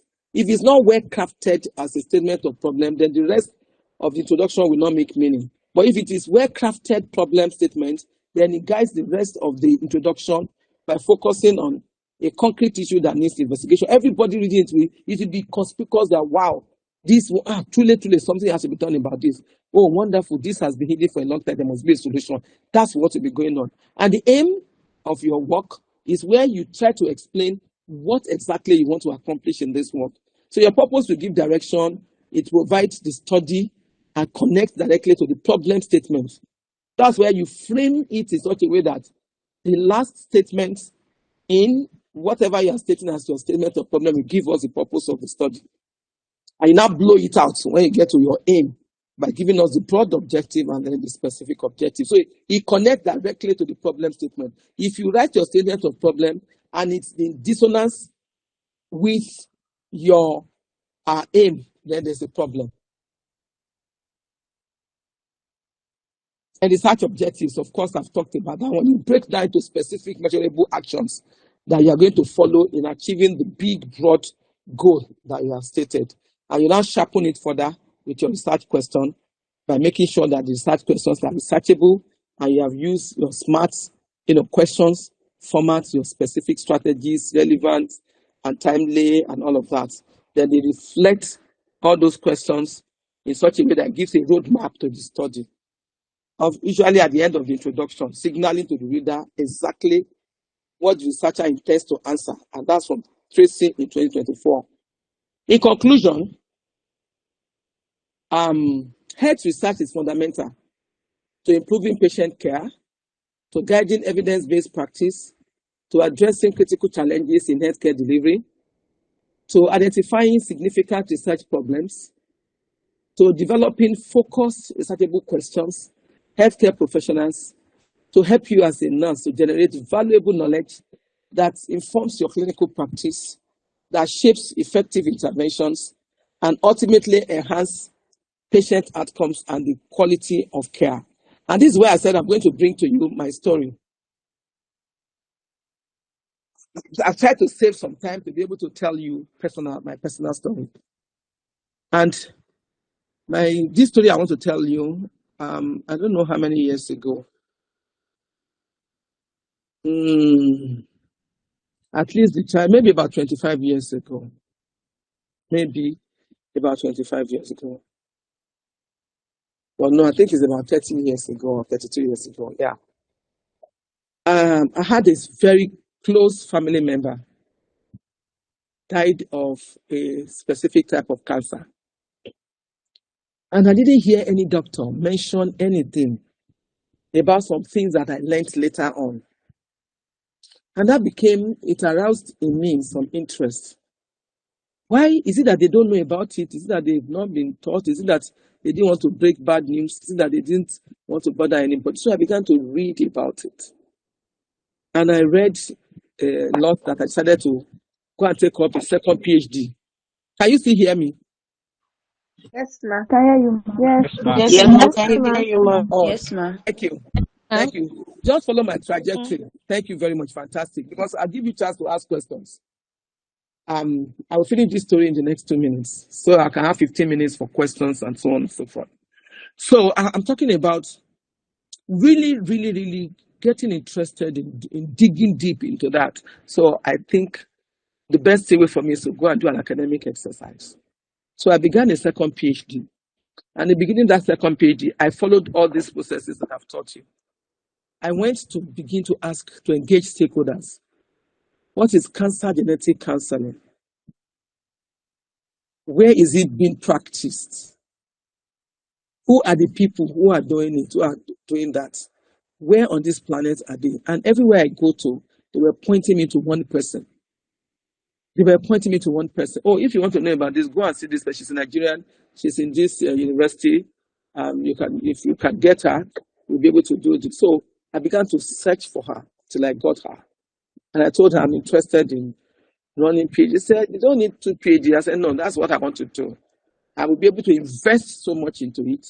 I want to be a participant, observer. I also want to dig deep. I also want to, that's what I want to do. Okay, fine, no problem. And the journey began. And in 2014, I really went into it. I traveled to so many, places. I was at the University of Chicago in Illinois to go and learn and shadow genetic counselors. I tried to understand who they are, What do they do? How do they function? And I realized that it's going to be very difficult in my own environment. And as of that time, there was no genetic testing on the in my purview. And so by 2016, the light of day began to show. 2018, I got my mentor introduced me to color genomics, and we got genetic testing. And we began to do not only genetic counseling, but genetic counseling and testing. I became a volunteer. I was not collecting any money. I was just interested in doing it. And then I wanted to offer that information to patients. And patients in UCH were like, wow, where have you been? Why have you not told us this before? Nobody ever told us about this. Oh, we didn't know. Oh, we have never heard anything like this before. Oh, why are you just saying it now? Oh, this and that. And it made me happy, made me so fulfilled that, okay, I'm doing something that patients are interested in. And then after that, I was able to get a $50,000 reentry grant that took me to the university outside Nigeria to go and do some work. I returned to Nigeria and I got a $15,000 to do a reentry grant. And I continued on it. I was able to introduce it to UCH. I trained so many nurses. And then I began to train other healthcare professionals apart from nurses, doctors, pharmacists, social workers, psychologists, and so on and so forth. And then I went into Foundation for Advancement of International Medical Education and Research, FEMA. And I had to conduct a project, and my mentor sponsored me $10,000. I was able to do that research on genetic counseling. And I published a few papers in that area. And today, by the grace of God, if you are talking about genetic counseling, especially in cancer, you will find that we have done some work in that area. And I can look back and say, oh, that day I was answering the question, what do I want to be a queen of? Is by going to understudy what is known about this area, what is not known about this area, which aspect of your known am I as a nurse interested in that will be able to make a difference independently and do something about it. And I found that it's one simple area, genetic counseling. And that's how the journey began. Today, by the grace of God, I've ventured out of cancer genetic counseling to genetic counseling for complex diseases, genetic counseling for neurological diseases, genetic counseling for sickle cell diseases, genetic counseling for cardiac diseases, and so on and so forth. So genetic counseling has become an area that is of interest, and so many things have cropped up from there. I'm just telling you that story. I have made money from it. I have gotten exposure from it.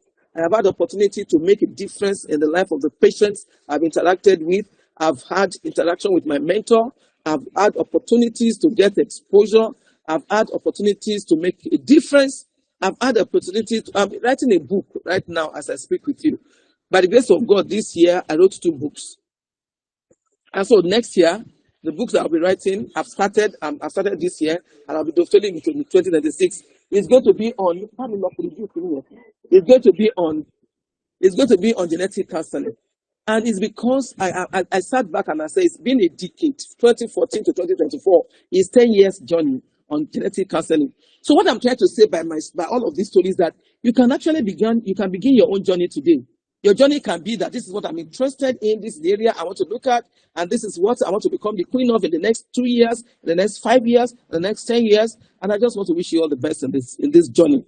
Thank you very much for listening to my story. So now it's time for your question. I have 12 minutes more.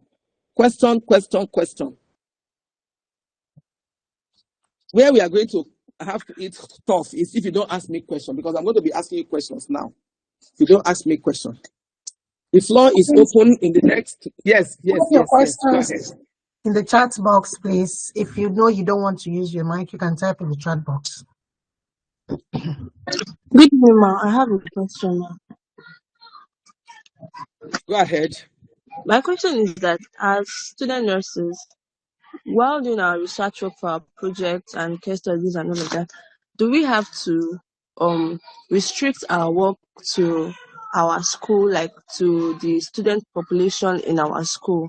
Is there a limitation to that, or we can do something even outside of that? Okay, I like that question, and it shows you have listened to me. But can I ask you, from all that I have said, do you think that if you want to do a research, you should limit to your school?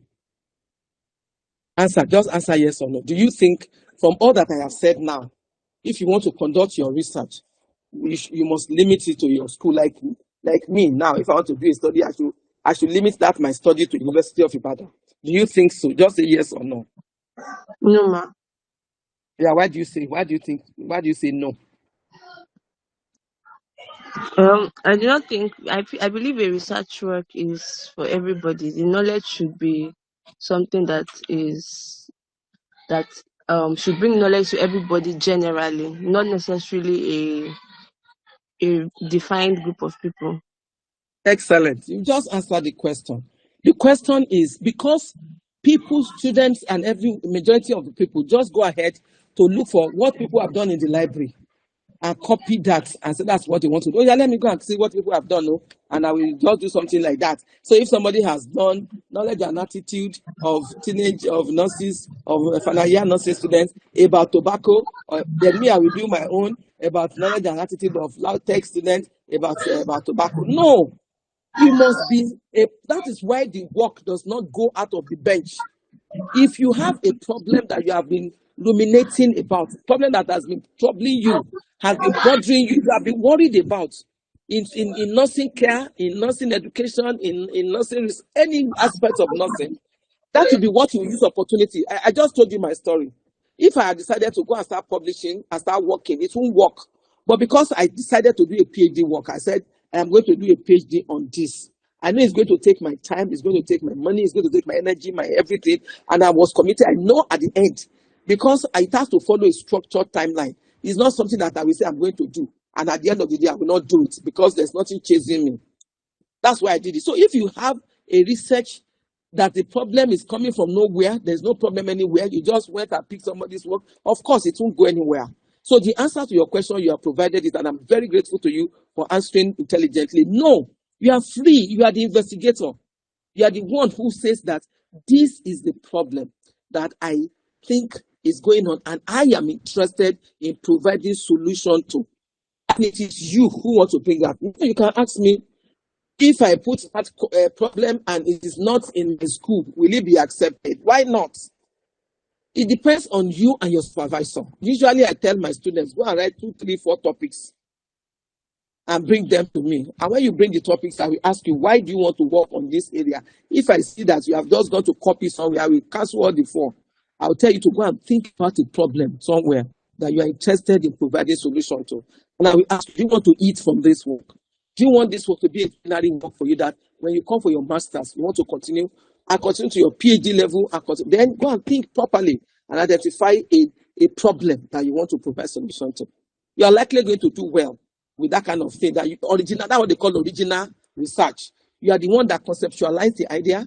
In research process, you have about five different phases. And the first phase is the phase where you are conceptualizing the idea. You are defining the problem. You are asking questions yourself. You are engaging stakeholders. You are looking for how to delimit the problem to something that is manageable and all of that. So that stage of conceptualization, it should come from you because you are the principal investigator in this. So my answer is no. You don't have to limit yourself to a particular area. Feel free, but what is key is what problem are you providing solution to? If you cannot answer that and identify the problem, you can't do a good research. Thank you. Any other question? Thank you very much for asking the question. Number 2. Good evening, ma. Good evening, sweetheart. Actually not. Thanks for the presentation. Though presently I'm not a student working in the clinical area, but I love to go into research, though I don't know how to go about it in the clinical setting.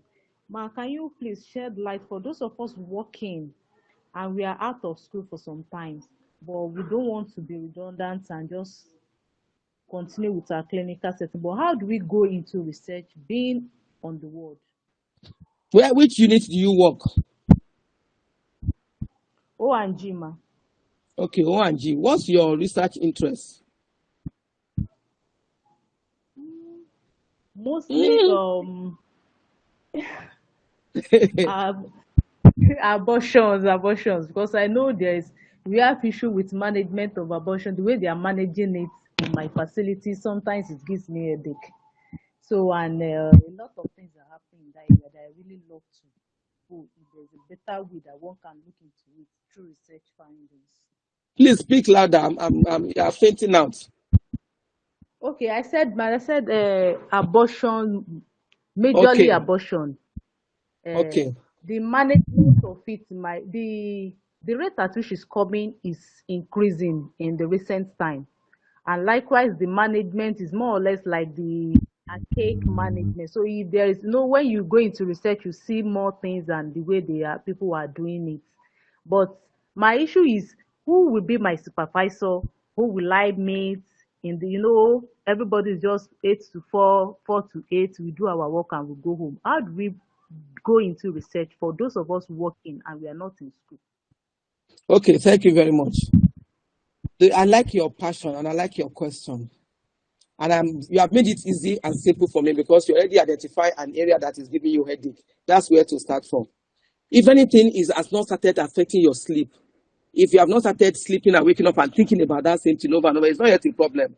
But the moment you can't divert, your mind cannot go away from it, then it's a problem.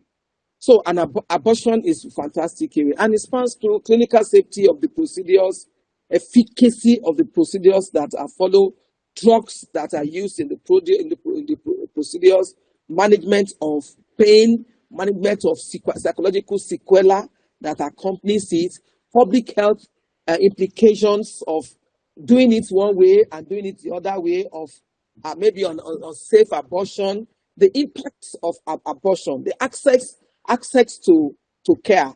Why we say abortion is not legalized in the environment where we are doing, yet it's being done daily by by professionals, and nobody says anything about it. What is the stigma about it? How difficult is it to access abortion services openly? What is the socioeconomic, the cost, the impact on the lives of the young ladies, the young women, and generally speaking? What is the psychological legal tender that accompany the consequences of abortion? What's the moral status of the fetus, when it comes to abortion? What are the issues around abortion law in this environment where we are? What policies, or in what way can policies be influenced? In what ways can we look at what is happening in your facility, for example, in that O&G environment where you find yourself? Who are the people who are publishing in this area?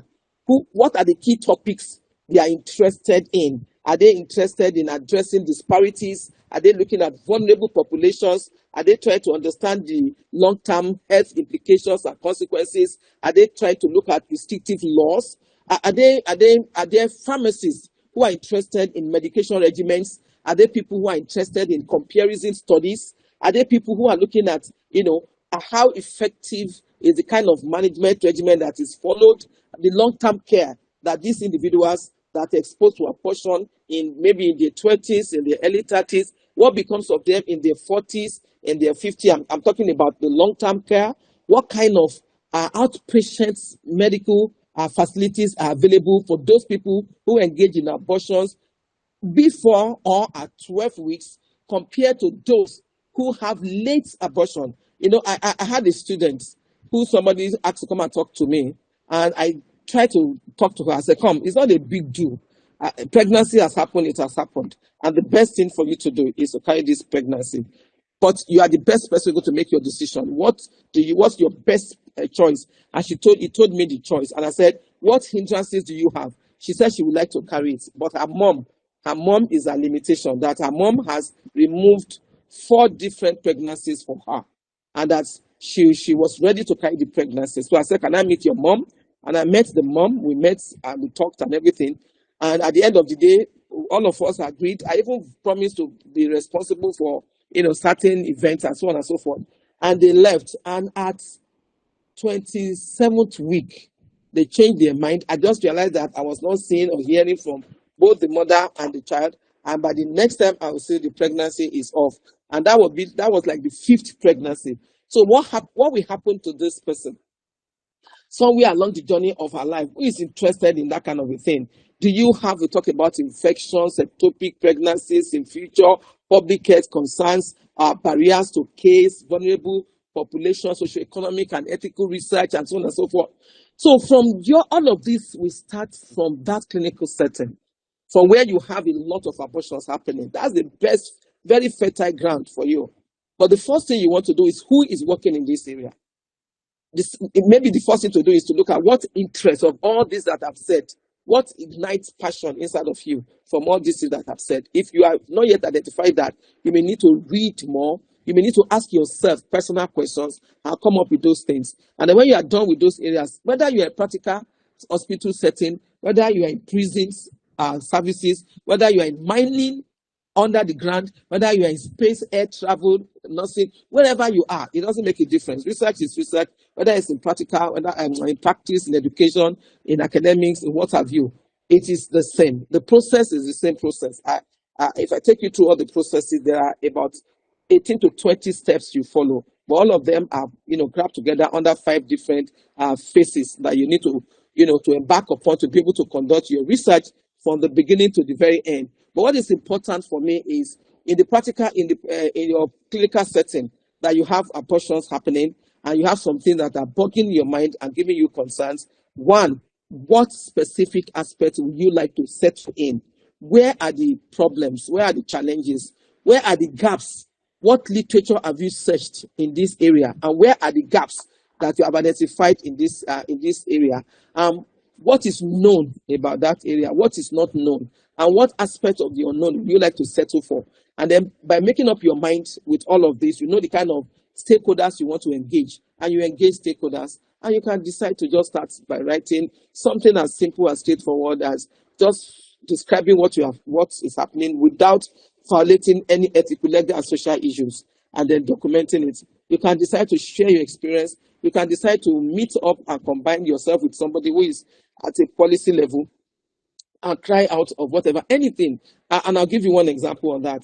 I wanted us to start distance learning in University of Ibadan some years ago. And it was like a needle, a carrot going through the needle eye. Very difficult and very tough. People were saying, why will you bring us into distance learning? It's not necessary. I'm watching now clinical, all manners of things. And I just decided to do a study. And study is desired need of practicing nurses about distance learning. And more than 90% of people, the data was published. They said, we want distance learning. Distance learning, we are the breadwinner of our family, and we can't leave our job and want to go to school. And the way we are doing it, we are not going to achieve anything. Research is not going to multiply. Education is going to slow down and everything if you don't bring, at this juncture, distance learning into nursing education, practice, and all of that. And that's what people are saying. Before we know Jack Robinson, we started, and then it became another of the day. Today, we know how far distance learning has gone in our nation. So I'm just giving you as an example from where you are practicing that is the best place to start from. Let something arise in you. Let the giant inside of you wake up and begin to think about that problem. Identify it. Put it in a sensible form. Go and start the literature and find out what. You can even start from handing over and taking over. Handing over and taking over, you can start that, okay, we're going to be having a session. I've been into a facility in the US where they have 1 hour journal before they go to see any patient. All of us, doctor, nurses, every one of us, we meet for 1 hour. And then we discuss the case we want to go and the patient we're going to meet, we discuss the case. And after all the discussion, within that 1 hour, we now move to the various units. All of us like that, you would think it's a team of bees. We move to the different areas where the patients are located and we see the patients. I don't know whether what I've said has made any impact in what you have asked me, sweetheart. Yes, ma'am. Thank you very much. Just one more question in 2 minutes and then we will end. Good evening, ma. Good evening, Good ma. evening. Good evening. I had a male and a female. So Good evening, ma. My the name female, is. go ahead.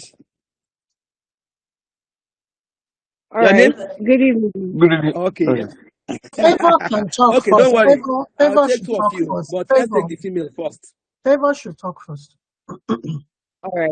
Good evening, ma. Thank you for this presentation. I really appreciate. I understood everything you said here, but I want to ask this one question. Okay, so you said you did your PhD in cancer genetic counseling. You did a whole PhD and went on to University of Chicago to do a deep study on it. So the question is this: as undergraduates, do you think that we are limited to certain information when it comes to research? Because you went all the way to University of Chicago to learn more about genetic counseling. So do you think as undergraduates, we are limited to the information that we get here. And if if the answer is yes, how can we sort out this information? Like get relevant information from various sources. That's my question mark. Fantastic. Okay, so and the question that is in my mind, I don't know whether it's appropriate to ask it here or not. I wanted to say, have you ever fallen in love before? And that's a very funny question, right? In an academic environment. But the point, thank you for saying yes. The point is that you want to hear the person's voice. You want to read. If the person sends a text message, you can read it 10 times in a day. Even when you have read it before, you want to read it again. And when you're reading it, sometimes you are giggling to yourself. You're just excited. Something in you just flare up as you. Yeah. Now, if you're really very much interested in research, you must fall in love with research. You must fall in love that you read about research every day. You consume research articles. You go and find out about what you are interested in. You can connect with people all over. I have mentees all over the world. I have mentees from Botswana. I have mentees from the US. I have mentees from different. Well, I have mentees from China. I have mentees from Nigeria, Lautech, from different places. I have mentees that I've never even met. I have some matched people from different programs, leadership programs, different kinds of programs. They'll just volunteer. I have mentees from leadership leadership program. I have mentees from interns from the University of Chicago that come to Nigeria for studies from the US because I've benefited from that. So they come here and so on and so forth. I'm saying that you don't have to be limited by anything. Just develop the hunger. I developed that hunger and I began to look for questions. I began to look for who are the vital stakeholders. And I saw one who I was being pointed to anywhere I go. I was University of Iowa and I was in the lab, Jeff Murray, and I was told if you want to do anything on cancer genetics, you need to get somebody called Fumi Olopade. And she's in University of Chicago. I was in Swansea. I was told that if you want to do anything on cancer genetics, you need to meet a Nigerian who is in University of Chicago. Her name is Fumi Olopade. I came back to Nigeria. I was speaking in surgery, and the then dean, Professor Ayo Oluwatosin Emil, told me, you want to do cancer, you need to get in touch with Fumi Olopade. So every direction I turned to, the pointer was to this person. So I made up my mind I was going to get this person at all costs. And that's why I asked that question, have you fallen in love before?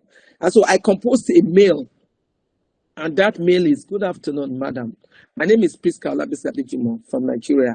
I'm a PhD student and I'm interested in you mentoring me. This is my focus. I have read about your work on cancer genetics, on this and that, blah, blah, blah. And I sent over 80 of that mail. I composed 100 mails. Every day I dropped one. Every day I dropped one. I never received an answer until I've sent 80. That's what I'm talking about. Have you fallen in love before? You are ready to pay the price. You are interested. Nothing can limit you except you. You are the one who can limit yourself.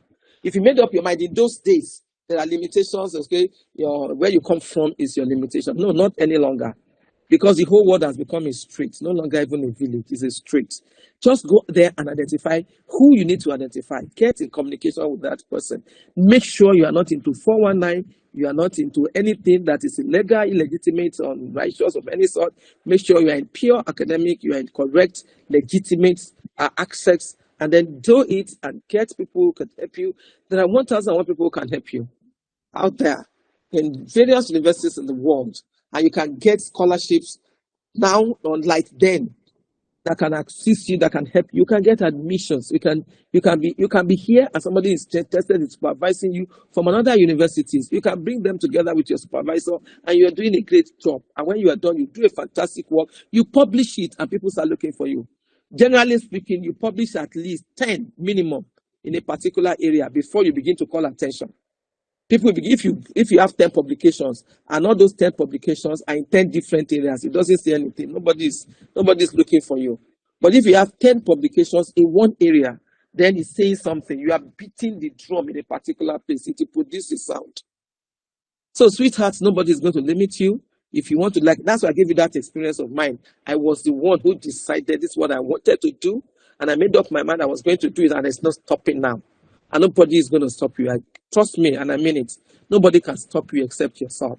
The day you make up your mind, I want to develop my research equipment, and this is what I'm interested in, and you allow the giants inside of you to rise up, you will get to wherever you want to get to. You even surpass it. You'll be a surprise to your own self, to how far you can go and you can reach. And I won't deceive you. Without research, trust me, like I said at the beginning, you can't go far.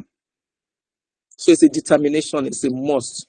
Your mind must be made up. You can get anything and everything from understanding research, carrying out research, conducting research, doing impacting knowledge, bringing out the difference and creating solutions to problems that you have identified, bridging the gaps, and then you can just be there very shortly.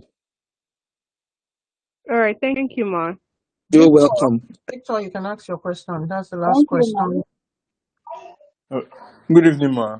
My name Good is evening. Stanley Victor. Yes, so basically, you've answered a bit of my question, but I don't know if it's a question, but let me put it out anyway.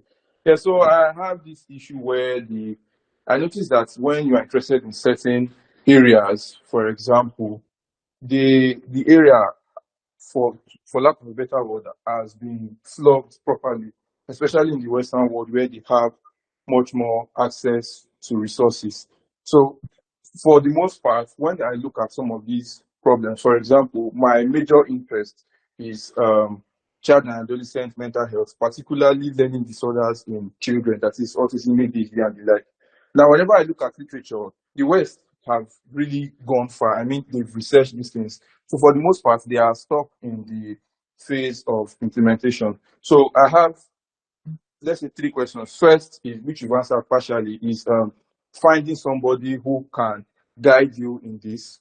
The second is, do you suggest, because you mentioned earlier now that you can publish maybe 10 papers, do you suggest that even though they've done they've done a lot of research on it and they have a lot of literature, that I still carry out my own and then make it to fit in the maybe African or Nigerian context? Maybe there will be a bit of a difference before, which is the third part now. I can now say I want to, get to the phase of implementation and then begin to carry out research that this time around is somewhat experimental or quasi-experimental, where we are now carrying out interventions which would usually require a lot of money. So the issue I'm having now is, one, a mentor; two, finding funding at this early stage, if that's the right thing to do, or if I should still, do research, regular research, data collection, publish before I now move to this phase where I'm now beginning to implement some of these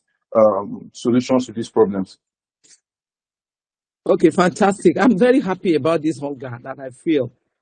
And let me advise that to whet your appetite about autism. Autism is a very fantastic area.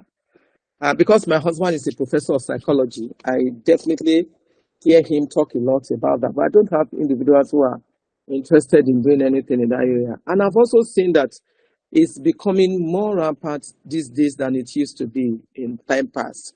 And there are so many aspects of autism that you may be interested in researching into, spanning from the causes, the genetics of it, the cost, the implications of it, the behavioral aspect of it, the response to it.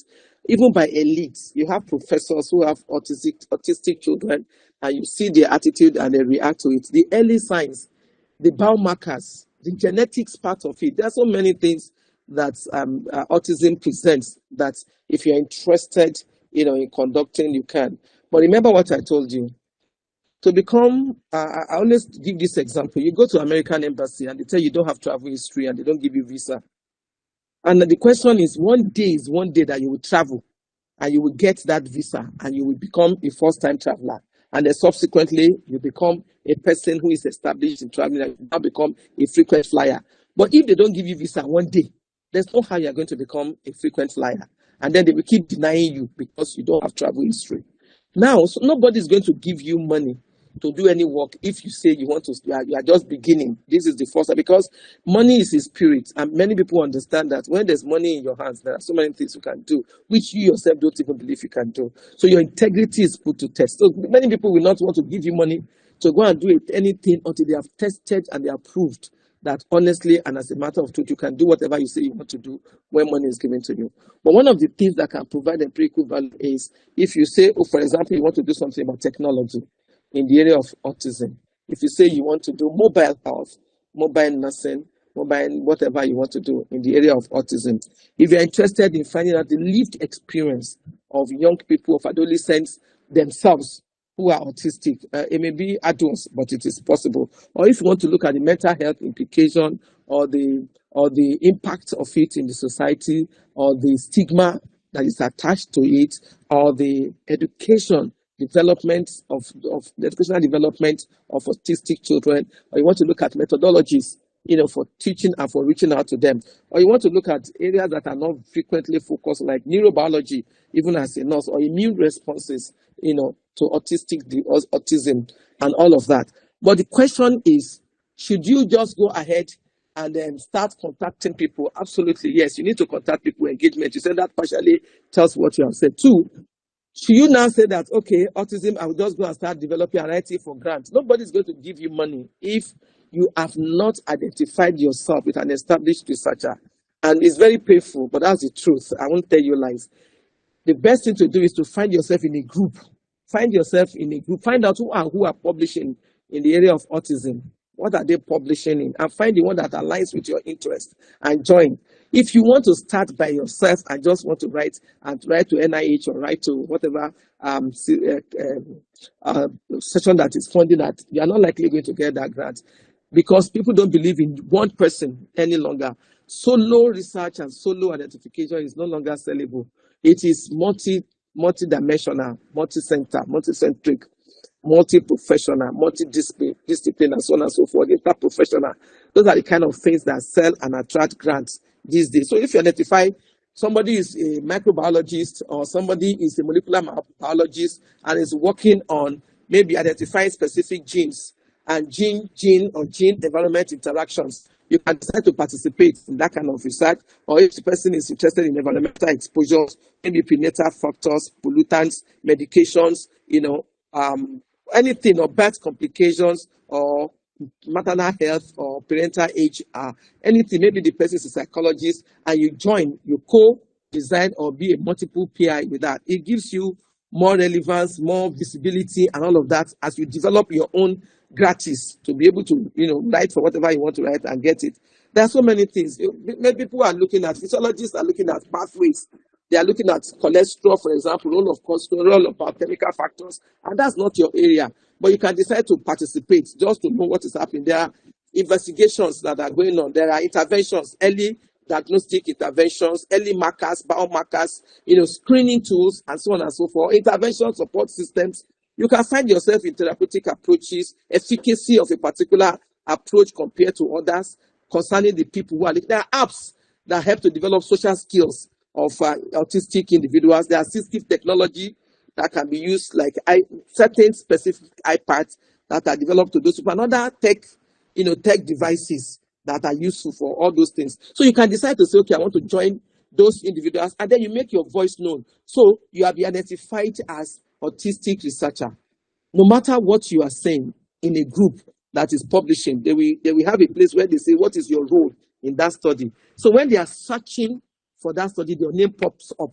And once your name starts popping up from that, you can even decide, if you're a mental health nurse, for example, you can be looking at anxiety, depression, emotional regulation challenges that are accompanying, autism, or transiting into adulthood.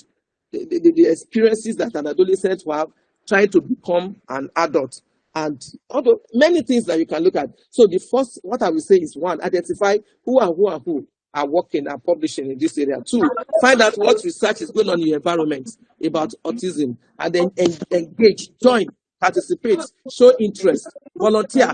Tell them you want to volunteer. Please just give us 2 minutes to be rounding off now. Please just hold on. Hello, please mute your device. Thank you.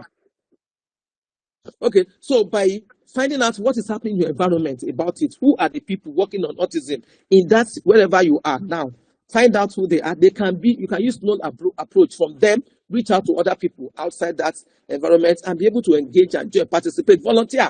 Don't even be interested in anything. Just say, I want to balance. So with that, you know what is going on, what is happening, and you look at area where there's a gap that you can catch, create a niche for yourself. And then you can talk about writing a grant, of course, with other people. I would prefer interprofessional. That's what I have done all these few years I have been involved in research. I don't do any research that is solo. I do multidisciplinary, multi-country, multi-sites. Many people, I've just concluded a study that cuts across, 16 countries, looking at certain aspects of what I'm interested in. I did some during COVID for 8 countries. Different. I don't like just doing one thing for myself. I just been a local champion of that thing. No, it doesn't go far. I hope I've said something that will be useful to you, and then we can talk more on this later on. Yes, Thank you very much. Thank you so much. Thank you. Thank you Thank you. very much, Ma. We really appreciate. So, on a closing note, what advice, Ma, would you like to give future nurse researchers? I'm sure we need a take-home message. If nothing resonates with you, what Prof is about to say now should resonate with you. Thank you, Ma. Okay, thank you very much. Don't be lazy. Research is rigorous. And honestly speaking, many people are not ready to embark on that journey because of the rigor that is embedded in it. They get tired easily, and oftentimes they give up just a minute before the breakthrough. I will never encourage any person because to give up prematurely. I want to encourage, number one, make sure you are hardworking. Hardworking pays, honestly speaking. Hardworking pays. Being a hard worker. Many people look at you that you are just jacking your fortune, you are just doing this, you are just doing it. It doesn't matter. Please don't be lazy. That's one. Two, I plead with you. AI is here. Leverage on technology. You can go and register for courses on AI, online courses, improve yourself, anything that is data driven, that will assist you to focus on population health, telehealth, telenursing, whatever. And don't lose track of evidence-based practice. Anything you are doing, try to make sure that there's evidence. Don't do anything anywhere at home, on the street, in your neighborhood, in your religious setting, anywhere apart from nursing research. It is very important to be evidence-based practitioner. And then for research, be an apprentice. Look for somebody somewhere who is working and collaborates on whatever you are interested in, so that in the next future and in the foreseeable future, what you answer to me, all of you tonight, you have told me that you want to be a queen of this area in the next 3 years, in the next 5 years, in the next 10 years, whatever you have put together for me that you want to do. Move to achieve that which you have stated tonight. Go and write it in your journal. Put it somewhere that I want to be the queen of whatever aspect that you have mentioned tonight in the next so number of years. And then identify actionable points. What do you have to do? Do you have to acquire a higher degree? Do you have to go to school for studies? Do you have to engage with researchers? Do you have to go and develop an appetite for studying? Some of us don't read research articles. It's like want to learn how to speak a language and you are not getting in contact with people who are from that environment. You are wasting your time. Learn, associate, relate, collaborate with people who are producing products that you are interested in. So go and read your research output, study it, find out, develop the appetite to read, to understand the research output, find out the methodological and collaborative shifts that you need to embark upon, identify the gaps and feelings. Okay, thank you.